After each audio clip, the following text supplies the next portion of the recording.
ಲೆಕ್ಕಾಚಾರ.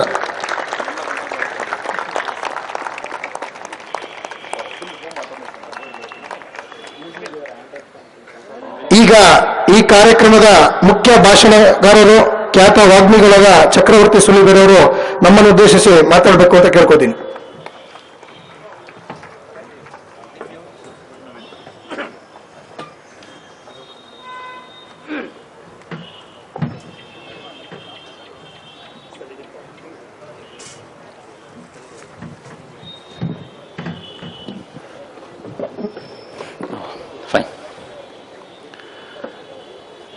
ಜನನೀಂ ಶಾರದಾಂ ದೇವೀಂ ರಾಮಕೃಷ್ಣಂ ಜಗದ್ಗುರುಂ ಪಾದಪದ್ಮೇ ತಯೋರ್ಶ್ರಿತ್ವಾ ಪ್ರಣಮಾಮಿ ಮುಹುರ್ಮುಹುಃ. ರತ್ನಾಕರಾ ಧೌತಪದಾಂ ಹಿಮಾಲಯ ಕಿರೀಟಿನೀಂ ಬ್ರಹ್ಮ ರಾಜರ್ಷಿ ರತ್ನಾಢ್ಯಾಂ ವಂದೇ ಭಾರತ ಮಾತರಂ. ವೇದಿಕೆ ಮೇಲೆ ಆಸೀನರಾಗಿರುವ ಆದರಣೀಯ ಹಿರಿಯರಿಗೆ, ಮಿತ್ರರಿಗೆ ಹಾಗೂ ಆಗಮಿಸಿರುವ ಮೈಸೂರಿನ ಸಮಸ್ತ ದೇಶಭಕ್ತ ಬಂಧುಗಳಿಗೆ, ಮಾತಾ ಭಗಿನಿಯರಿಗೆ ಅತ್ಯಂತ ಶ್ರದ್ಧಾಪೂರ್ವಕ ನಮಸ್ಕಾರಗಳನ್ನು ಸಮರ್ಪಿಸ್ತೇನೆ. ಬಹಳ ಖುಷಿ ಆಗ್ತಿದೆ ನನಗೆ. ಎಲ್ಲೆಲ್ಲಿ ಹೋದರೂ ಕೂಡ ಬ್ಲ್ಯಾಕ್ ಅಂಡ್ ವೈಟ್ ಅನ್ನೋ ಕಾರ್ಯಕ್ರಮಕ್ಕೆ, ಈ ಕಾರ್ಯಕ್ರಮಕ್ಕೆ ಜನ ಕಿಕ್ಕಿರಿದು ಸೇರ್ತಿದ್ದಾರೆ. ಬಳ್ಳಾರಿಗೆ ಹೋಗಿದ್ದೆ, 8,000ಕ್ಕೆ ಕಡಿಮೆ ಇಲ್ಲದಷ್ಟು ಜನ ಬಳ್ಳಾರಿಯಲ್ಲಿ. ನಾನು ಕೇಳಿದೆ, ನಿಜವಾಗ್ಲೂ ಭಾಷಣ ಕೇಳಿಕ್ ಬಂದಿದ್ದೀರೋ, ಬ್ಲ್ಯಾಕ್ ಅಂಡ್ ವೈಟ್ ಕನ್ವರ್ಟ್ ಮಾಡೋದು ಹೆಂಗೆ ಅಂತ ತಿಳ್ಕೊಳ್ಳಿಕ್ ಬಂದಿದ್ದೀರೋ ಅಂತ. ಎಷ್ಟು ಚೆನ್ನಾಗಿದೆ ಅಂತಂದ್ರೆ, 4 ದಿನಗಳ ಕಾಲ ನಾವು ಕಾರ್ಯಕ್ರಮವನ್ನ ಆಯೋಜನೆ ಮಾಡಿಕೊಂಡಾಗ, ಆರಂಭದ 4 ದಿನ ನವೆಂಬರ್ 9, 10, 11, 12 ಬಹಳ ಹೆಮ್ಮೆ ಇದೆ ಮಿತ್ರರೇ ನಂಗೆ. ಇಡೀ ರಾಜ್ಯದಲ್ಲಿ ಡಿಮಾನಿಟೈಸೇಷನ್ ಪ್ರೊಸೆಸ್ ಅಂದ್ರೆ ಏನು ಅಂತ ಯಾರಿಗೂ ಪೂರ್ಣವಾಗಿ ಅರ್ಥ ಆಗಿಲ್ಲದೆ ಹೋದಾಗ, ಯುವ ಬ್ರಿಗೇಡ್ ಅನ್ನುವಂತ ಈ ಸಂಘಟನೆ ಡಿಮಾನಿಟೈಸೇಷನ್ ನ ಹಿಂದೆ, ಡಿಮಾನಿಟೈಸೇಷನ್ ನಂತರ ಇವೆಲ್ಲ ಏನು ಅನ್ನುವಂತ ಸಮಗ್ರ ಚಿತ್ರಣವನ್ನ ರಾಜ್ಯದ ಜನತೆಗೆ ಮೊದಲನೇ ದಿನದಿಂದಲೂ ತಲುಪಿಸುವಂತ ಸಾಹಸ ಮಾಡಿತ್ತು ಅನ್ನೋದು ನಂಗೆ ಅತ್ಯಂತ ಹೆಮ್ಮೆಯ ಸಂಗತಿ. ಮೊದಲನೇ ದಿನ ಬೆಂಗಳೂರಿನಲ್ಲಿ ಕಾರ್ಯಕ್ರಮ ಮಾಡಿದಾಗ ಸಂಖ್ಯೆ ಬಹಳ ಕಡಿಮೆ ಇತ್ತು. ಯಾಕೆ ಕಡಿಮೆ ಇತ್ತು ಅಂತ ನಾನು ಸುಮ್ಮನೆ ಕೇಳಿದ್ರೆ, ಹುಡುಗರು ಹೇಳಿದ್ರು ಎಲ್ಲರೂ ಬ್ಯಾಂಕಿನ ಹೊರಗೆ ನಿಂತಿದ್ದಾರೆ ಅಣ್ಣ ಅಂತ. ನಾನು ಹೇಳಿದೆ ಸುಮ್ಮನೆ ತಮಾಷೆಗೆ, ಕನ್ವರ್ಷನ್ ಮಾಡ್ಕೊಡ್ತೀವಿ ಇಲ್ಲಿ ಅಂತ ಹೇಳಿ ಎಲ್ಲ ಬಂದು ಇಲ್ಲಿ ಕೂತ್ಕೋತಾರೆ, ತಲೆ ಕೆಡ್ಸ್ಕೊಳ್ಬೇಡ ನೀನು ಅಂತ. ಆದ್ರೆ ಕಾಲಕ್ರಮದಲ್ಲಿ ಜನರಿಗೆ ಇದ್ರೊಳಗೆ ಆಸಕ್ತಿ ಹೇಗೆ ಡೆವಲಪ್ ಆಗ್ತಿದೆ ಅಂತಂದ್ರೆ, ಎಲ್ರಿಗೂ ಒಂದಂತೂ ಅನ್ಸಿದೆ. ನಾನು ಇಲ್ಲಿ ಕೂತಿರುವಂತ ಸಾವಿರ ಸಂಖ್ಯೆಯ ಮೈಸೂರಿಗರಲ್ಲಿ ಧೈರ್ಯವಾಗಿ ಹೇಳಬಲ್ಲೆ, ಎಲ್ರಿಗೂ ಒಂದಂತೂ ಮನಸ್ಸಿಗೆ ಅನ್ಸಿದೆ, ಈ ದೇಶದ ಒಂದು ಆರ್ಥಿಕ ಸ್ವಾತಂತ್ರ್ಯ ಏನು ನಡಿಲಿಕ್ಕೆ ಹೊರಟಿದೆ, ಅದಕ್ಕೆ ನಾನೊಬ್ಬ ಯೋಧನಾಗಿದ್ದೀನಿ, ನಾನೊಬ್ಬ ಸೈನಿಕನಾಗಿ ಇವತ್ತು ಆರ್ಥಿಕ ಸ್ವಾತಂತ್ರ್ಯ ಹೋರಾಟಗಾರ ಅಂತ ನಾನು ಕರ್ಕೊಳ್ಬಹುದು ಅಂತ. ಹೇಗೆ ನಮ್ಮ ತಾತ ನಮ್ಮನ್ನು ಕೂರಿಸ್ಕೊಂಡು ಕತೆ ಹೇಳ್ತಿದ್ರು, ನಾನು ದೇಶದ ಸ್ವಾತಂತ್ರ್ಯಕ್ಕೋಸ್ಕರ ಹೋರಾಡಿದ್ದೆ ಅಂತ, ಇಲ್ಲಿ ಕೂತಿರೋರು ನಿಮ್ಮ ಮೊಮ್ಮಕ್ಕಳಿಗೆ ಕತೆ ಹೇಳ್ಬೋದು, ನಾನು ದೇಶದ ಆರ್ಥಿಕ ಸ್ವಾತಂತ್ರ್ಯಕ್ಕೋಸ್ಕರ ಹೋರಾಟ ಮಾಡಿದ್ದೆ ಅಂತ. ತುಂಬಾ ದೊಡ್ಡ ಸಂಗತಿ. ಹೇಗೆ ಇವತ್ತು ಚಾರ್ಟರ್ಡ್ ಅಕೌಂಟೆಂಟ್ ಅವ್ರು ಮಾತಾಡ್ತಾ, ನಾನು ಅವ್ರನ್ನ ಚಾರ್ಟರ್ಡ್ ಅಕೌಂಟೆಂಟ್ ಅಂತಾನೆ ಇನ್ವರ್ಟೆಡ್ ಕಾಮದಲ್ಲಿ ಯಾಕೆ ಹೇಳ್ತಿದ್ದೀನಿ ಅಂತಂದ್ರೆ, ಹೇಳಿದವರು ಯಾರು ಸಾಮಾನ್ಯರಲ್ಲ, ಯಾರಿಗೆ ಅರ್ಥವ್ಯವಸ್ಥೆ ಪೂರ್ಣ ಗೊತ್ತೋ ಅವರೇ ಬಂದು ಈ ಡಿಮಾನಿಟೈಸೇಷನ್ ನ ಅತ್ಯಂತ ಸಮರ್ಥವಾಗಿ ಪ್ರತಿಬಿಂಬಿಸಿ ಹೋಗ್ತಿದ್ದಾರೆ. ಇದರ ಅರ್ಥ, ಇವತ್ತು ದೇಶ ಸಮರ್ಥವಾದ ದಿಕ್ಕಿನಲ್ಲಿ ಆರ್ಥಿಕತೆಯ ಸದೃಢತೆಯ ಕಡೆಗೆ ಹೊರಟಿದೆ. ಒಬ್ಬ ಚಾರ್ಟರ್ಡ್ ಅಕೌಂಟೆಂಟ್ ನನಗೆ ಹೇಳ್ತಿದ್ರು, ಚಕ್ರವರ್ತಿ ಇದೇ ಡಿಮಾನಿಟೈಸೇಷನ್ ಪ್ರಾಸೆಸ್ ಇನ್ನು 10 ವರ್ಷಗಳ ನಂತರ ನಡೆದಿದ್ರೆ ಹೇಗಿತ್ತು ಯೋಚನೆ ಮಾಡಿ. ಇದೇ ಡಿಮಾನಿಟೈಸೇಷನ್ ಪ್ರೊಸೆಸ್ ಇವತ್ತಿನ ಸಮಸ್ಯೆಗಳು ಹೀಗೆ ಮುಂದುವರೆದು ಇನ್ನು 10 ವರ್ಷಗಳ ನಂತರ ಯಾವ್ದಾದ್ರೂ ಪ್ರಧಾನಿ ಮಾಡಿದ್ದಿದ್ರೆ 4 ಗಂಟೆ ಬ್ಯಾಂಕಿನ ಹೊರಗೆ ನಿಂತಿರೋರು 4 ದಿನ ನಿಂತಿರಬೇಕಾಗಿರ್ತಿತ್ತು ಅಂತ. ಆ ತರದ ಪರಿಸ್ಥಿತಿ ನಿರ್ಮಾಣ ಆಗಿರ್ತಿತ್ತು. ಆದ್ರೆ ಈ ದೇಶದ ಒಬ್ಬ ಪ್ರಧಾನಮಂತ್ರಿ 56 ಇಂಚಿನ ಎದೆ ಅಂತಾರೆ. ನಂಗೊಬ್ರು ಹೇಳಿದ್ರು, 56 ಇಂಚಿನ ಎದೆ ಸರ್ಜಿಕಲ್ ಸ್ಟ್ರೈಕ್ ಮಾಡ್ಲಿಕ್ಕೆ ಸಾಕಾಗಿತ್ತು, ಇದನ್ನು ಮಾಡ್ಲಿಕ್ಕೆ 112 ಇಂಚಿನ ಎದೆ ಬೇಕಾಗಿತ್ತು, ಮಾಡಿದ್ರು ಅಂತ. ಯಾಕೆ 112 ಇಂಚಿನ ಎದೆ ಅಂತಂದ್ರೆ, ಈ ದೇಶದ ಪ್ರಧಾನಿ ಗೋವಾದಲ್ಲಿ ಮಾತನಾಡ್ತಾ ಒಂದ್ ಮಾತು ಹೇಳಿದ್ರು. ನಾನು ಕೂಡ ನನ್ನ ಟೂರ್ ಲಿಸ್ಟ್ ತುಂಬಾ ದೊಡ್ಡದಾಗಿದೆ. ಇವತ್ತಿಲ್ಲಿ ಮುಗಿಸ್ಕೊಂಡು ರಾತ್ರಿ ಕಾರ್ಯಕ್ರಮ ಕೊಳ್ಳೆಗಾಲದಲ್ಲಿದೆ, ಕೊಳ್ಳೆಗಾಲದಲ್ಲಿ ಮುಗಿಸ್ಕೊಂಡು ನಾಳೆ ಬೆಳಗ್ಗೆ ಶಿವಮೊಗ್ಗ ಅಟೆಂಡ್ ಮಾಡಬೇಕು, ಶಿವಮೊಗ್ಗ ಮುಗಿಸ್ಕೊಂಡು ನಾಳೆ ಸಂಜೆ ಹಾವೇರಿ ಅಟೆಂಡ್ ಮಾಡಬೇಕು, ನಾಡಿದ್ದು ಮಧ್ಯಾಹ್ನ ನಾನು ತೆರಿಗೆ ಆಫೀಸ್ ನಲ್ಲಿ ಎಕ್ಸೈಸ್ ಡಿಪಾರ್ಟ್ಮೆಂಟ್ ಅಲ್ಲಿ ಅಲ್ಲೊಂದು ಕಾರ್ಯಕ್ರಮ ಇದೆ, ಅದು ಮುಗಿಸ್ಕೊಂಡು ಸಂಜೆ ಅವರ್ ಸ್ಕೂಲ್ ಅಲ್ಲಿ ಒಂದು ಕಾರ್ಯಕ್ರಮ ಇದೆ, ಅಲ್ಲಿಂದ ಹುಬ್ಳಿಗೆ ಹೋಗ್ಬೇಕು. ನಿರಂತರವಾದ ಒಂದು ಪ್ರವಾಸ ಇದೆ ಮುಂದಿನ 5-6 ದಿನಗಳ ಕಾಲ. ಯಾಕೆ ಇಷ್ಟೊಂದು ಹುಚ್ಚಿಗೆ ಬಿದ್ದು ಪ್ರವಾಸ ಮಾಡ್ತಿದ್ದೀರಿ ಅಂತ ನಂಗೆ ಅನೇಕರು ಕೇಳಿದ್ರು. ನಾನು ಹೇಳಿದೆ, ಈ ದೇಶದ ಪ್ರಧಾನಿ ಒಂದಿನ ರಾತ್ರಿ ಜಪಾನ್ ನಲ್ಲಿ ಇರ್ತಾರೆ, ಅಲ್ಲಿ ನಿಂತ್ಕೊಂಡು ಭಾರತೀಯರನ್ನ ಉದ್ದೇಶಿಸಿ ಮಾತನಾಡ್ತಾ ಈ ದೇಶದಲ್ಲಿ ಎಂತ ಸಮಸ್ಯೆ ಆಗಿತ್ತು ಅದನ್ನು ಸರಿ ಮಾಡ್ಲಿಕ್ಕೆ ನಾವು ಎಷ್ಟು ಪ್ರಯಾಸ ಪಡ್ತಿದ್ದೀವಿ ಅಂತ ಹೇಳ್ತಾರೆ. ಮಾರನೇ ದಿನ ಬೆಳಿಗ್ಗೆ ಗೋವಾಕ್ಕೆ ಬರ್ತಾರೆ, ಗೋವಾದಲ್ಲಿ ಈ ದೇಶವನ್ನು ಉದ್ದೇಶಿಸಿ ಮಾತನಾಡ್ತಾರೆ. ಮಧ್ಯಾಹ್ನ ಅವರು ಬೆಳಗಾವಿಗೆ ಬರ್ತಾರೆ, ಬೆಳಗಾವಿಯಲ್ಲಿ ಈ ದೇಶವನ್ನು ಉದ್ದೇಶಿಸಿ ಮಾತನಾಡ್ತಾರೆ. ಅಲ್ಲಿಂದ ಸಂಜೆ ಪೂನಾಕ್ಕೆ ಹೋಗ್ತಾರೆ, ಪೂನಾದಲ್ಲಿ ಭಾರಿ ಜನಸಭೆಯನ್ನು ಉದ್ದೇಶಿಸಿ ಮಾತನಾಡ್ತಾರೆ. ಎಲ್ಲ ಮುಗಿದು ನಿದ್ದೆ ಮಾಡಬೇಕು ಅಂತ ನಾವೆಲ್ಲ ಅನ್ಕೋತಿರ್ಬೇಕಾದ್ರೆ ರಾತ್ರಿ 2 ಗಂಟೆಗೆ ಕ್ಯಾಬಿನೆಟ್ ಮೀಟಿಂಗ್ ಕರೆದು ಹೇಗೆ ನಡೀತಿದೆ ಡಿಮಾನಿಟೈಸೇಷನ್ ಪ್ರೊಸೆಸ್ ಅಂತ ರಿವ್ಯೂ ಮೀಟಿಂಗ್ ತಗೋತಾರೆ. ಚಪ್ಪಾಳೆ ಮುಗಿಸಬೇಡಿ. ನಾನು ಅಷ್ಟಕ್ಕೆ ಸಮಾಧಾನ ಪಟ್ಟಿದ್ದೆ. ಮಾರನೇ ದಿನ ಬೆಳಗ್ಗೆ 6:00 ಉತ್ತರ ಪ್ರದೇಶದ ಎಲೆಕ್ಷನ್ ಮೀಟಿಂಗ್ ಅನ್ನೋ ಕಾರಣಕ್ಕೋಸ್ಕರ ಮತ್ತೆ ಫ್ಲೈಟ್ ಹತ್ತಿ ಉತ್ತರ ಪ್ರದೇಶಕ್ಕೆ ಹೊರಡ್ತಾರಲ್ಲ ಪುಣ್ಯಾತ್ಮ, ಸಾಮಾನ್ಯವಾದ ತಾಕತ್ತಲ್ಲ ಇದು ಅಂತ. ಇದಕ್ಕೆ ಏನೋ ಒಂದು ಶಕ್ತಿ ಬೇಕು. ಅವರಷ್ಟು ಓಡಾಡ್ತಿರ್ಬೇಕಾದಾಗ ಈ ದೇಶದ ಪ್ರಧಾನ ಸೇವಕರು ಈ ದೇಶದ ಸೇವೆಗೆ ಇಷ್ಟು ಗಟ್ಟಿಯಾಗಿ ನಿಂತಿರ್ಬೇಕಾದಾಗ ಎಲ್ಲೋ ಒಂದ್ ಕಡೆ ನನಗನ್ನಿಸ್ತು, ಕುತ್ಕೊಳ್ಳಿಕ್ಕಂತೂ ಸಾಧ್ಯ ಇಲ್ಲ, ಇರೋ ಅಷ್ಟು ದಿನ ಏನಾದ್ರೂ ಕೆಲಸ ಮಾಡಬೇಕು. ಅವರು ಮಾಡಿದ ಈ ಡಿಮಾನಿಟೈಸೇಷನ್ ಪ್ರಾಸೆಸ್ ಅಂದ್ರೆ ಏನು ಅಂತ ಸಮಾಜಕ್ಕೆ ಒಂದು ಮಾತನ್ನ ತಿಳಿಸಿದ್ರೆ ನನ್ನ ಕರ್ತವ್ಯ ನಾನು ಮಾಡಿದಂತಾಗತ್ತೆ ಅನ್ನೋ ಕಾರಣಕ್ಕೋಸ್ಕರ ನಾನು ಒಬ್ಬನೇ ಸುಮ್ಮನಾಗ್ಲಿಲ್ಲ. ನನ್ನ ಎಲ್ಲ ಯುವ ಬ್ರಿಗೇಡ್ ಮಿತ್ರರಿಗೆ ಕೀ ಕೊಟ್ಟ ಮೇಲೆ ಇವತ್ತು ಹೇಗಾಗ್ತಿದೆ ಅಂತಂದ್ರೆ ಇಡೀ ಕರ್ನಾಟಕದಲ್ಲಿ ಎಲ್ಲೆಲ್ಲೂ ಕೂಡ ಡಿಮಾನಿಟೈಸೇಷನ್ ಪ್ರೊಸೆಸ್ ನ ಕುರಿತಂತೆ ದೊಡ್ಡ ಚರ್ಚೆಯಾಗಿ ಕರ್ನಾಟಕದ 99% ಜನ ಡಿಮಾನಿಟೈಸೇಷನ್ ಪರವಾಗಿರುವಂತ ಒಂದು ವೇದಿಕೆ ರೂಪಿಸಲಿಕ್ಕೆ ಒಂದು ದೊಡ್ಡ ವಾತಾವರಣವನ್ನು ನಿರ್ಮಾಣ ಮಾಡ್ತಾ ಇದ್ದೀವಿ ಅನ್ನುವಂತ ಅತ್ಯಂತ ದೊಡ್ಡ ಸಂತೋಷ ನನಗಿದೆ. ಮಿತ್ರರೇ, 1% ಜನ ಯಾವಾಗ್ಲೂ ರ್ಯಾಟ್ಲ್ ಆಗೋದು ನಿಜ. ಇದರಲ್ಲಿ ಹೇಗಾಯ್ತು ಗೊತ್ತಾ? ನವೆಂಬರ್ 8ನೇ ತಾರೀಕು ರಾತ್ರಿ 8 ಗಂಟೆಗೆ ಈ ದೇಶದ ಪ್ರಧಾನಮಂತ್ರಿ ಘೋಷಣೆ ಮಾಡಿದಾಗ ನಾವೆಲ್ಲ ಇದ್ರ ಬಗ್ಗೆ ತುಂಬಾ ಮುಂಚಿನಿಂದ ಮಾತಾಡ್ತಿದ್ವಿ. ಅರ್ಥಕ್ರಾಂತಿ ಪ್ರಸ್ತಾವನೆ ಕುರಿತಂತೆ ತುಂಬಾ ಮುಂಚಿನಿಂದ ಮಾತಾಡ್ತಿದ್ವಿ. ಹಿಂಗಾಗಿ ನನಗೆ ಕನಿಷ್ಠ ಪಕ್ಷ ಅವತ್ತು ರಾತ್ರಿ 100 ಕಾಲುಗಳು ಬಂದಿವೆ. ಸರ್, ನೀವು ಹೇಳಿದ್ದಾಗೋಯ್ತು, ನೀವು ಹಿಂಗೆ ಹೇಳ್ತಿದ್ರಿ, ಅದು ನಿಜ, ಇದು ನಿಜ, ನೆಕ್ಸ್ಟ್ ಇದಾಗತ್ತಾ, ನೆಕ್ಸ್ಟ್ ಅದಾಗತ್ತಾ. ರಾತ್ರಿ 12:30 ಆದ್ರೂ ಹೆಚ್ಚು ಕಡಿಮೆ 4-4.5 ಗಂಟೆಗಳ ಕಾಲ ನಿರಂತರ ಫೋನ್ ಕಾಲು. ನನಗೂ ನಿದ್ದೆ ಬರ್ತಿಲ್ಲ, ಬಹಳ ಖುಷಿ. ಅಷ್ಟೊತ್ತಿಗೆ ವಾಟ್ಸಪ್ ಅಲ್ಲಿ ಒಂದು ಮೆಸೇಜ್ ಬಂತು, ಇವತ್ತು ರಾತ್ರಿ ಯಾರ್ಯಾರ ಮನೆಯಲ್ಲಿ ತುಂಬಾ ಹೊತ್ತು ಲೈಟ್ ಉರಿತಾ ಇದೆಯೋ ಅವರೆಲ್ಲ ನೋಟ್ ಲೆಕ್ಕ ಹಾಕ್ತಿದ್ದಾರೆ ಅಂತ ಅರ್ಥ ಅಂತ. ಮೊದಲು ಲೈಟ್ ಆಫ್ ಮಾಡಿದೆನು, ಅಕ್ಕಪಕ್ಕದವ್ರು ತಪ್ಪು ತಿಳ್ಕೊಳ್ಳೋದು ಬೇಡ ಅಂತ. ಆದ್ರೆ ಪ್ರಾಮಾಣಿಕವಾಗಿ ಹೇಳ್ತೀನಿ ಮಿತ್ರರೇ, ಇಡೀ ರಾತ್ರಿ ನಿದ್ದೆ ಬರ್ತಿಲ್ಲ, ಒಳಗೊಳಗೆ ಏನೋ ಖುಷಿ. ನಾನು ಅದಕ್ಕೆ ಎಲ್ರಿಗೂ ಹೇಳ್ತಿದ್ದೆ, ಇವತ್ತು ರಾತ್ರಿ 2 ಥರದ ಜನರಿಗೆ ನಿದ್ದೆ ಬರ್ತಿಲ್ಲ. ಒಬ್ಬರಿಗೆ ತುಂಬಾ ದುಡ್ಡಿಟ್ಟು ಅದನ್ನ ಕಳ್ಕೊಳ್ತಿ ಅನ್ನೋ ಟೆನ್ಷನ್ಗೆ ನಿದ್ದೆ ಬರ್ತಿಲ್ಲ. ಇನ್ನೂ ಒಬ್ಬರು ಥರದವ್ರು ಇದ್ದಾರೆ, ಅವ್ರು ಹೆಂಗಿದ್ದಾರೆ ಅಂತಂದ್ರೆ ಯಾವ ಕಳ್ಕೊಂಡ್ರಲ್ಲ ಈ ದೇಶಕ್ಕೆ ಮೋಸ ಮಾಡಿದವರು ಅನ್ನೋ ಖುಷಿಗೆ ನಿದ್ದೆ ಬರ್ತಿಲ್ಲ. 3 ದಿನಗಳ ಕಾಲ ನವೆಂಬರ್ 9, ನವೆಂಬರ್ 10, ನವೆಂಬರ್ 11 ಈ 3 ದಿನಗಳ ಕಾಲ ಅನೇಕರಿಗೆ ಕರೆಂಟ್ ಶಾಕ್ ಹೊಡೆದಂಗಾಗಿತ್ತು. ಯಾರು ಮಾತಾಡಲಿಲ್ಲ. ನೀವು ಪೊಲಿಟಿಷಿಯನ್ಸ್ ನೋಡಿ, ಅರವಿಂದ್ ಕೇಜ್ರಿವಾಲ್ 3 ದಿನಗಳ ಕಾಲ ಡಿಮಾನಿಟೈಸೇಷನ್ ಮೇಲೆ ಒಂದೇ ಒಂದು ಟ್ವೀಟ್ ಮಾಡಲಿಲ್ಲ.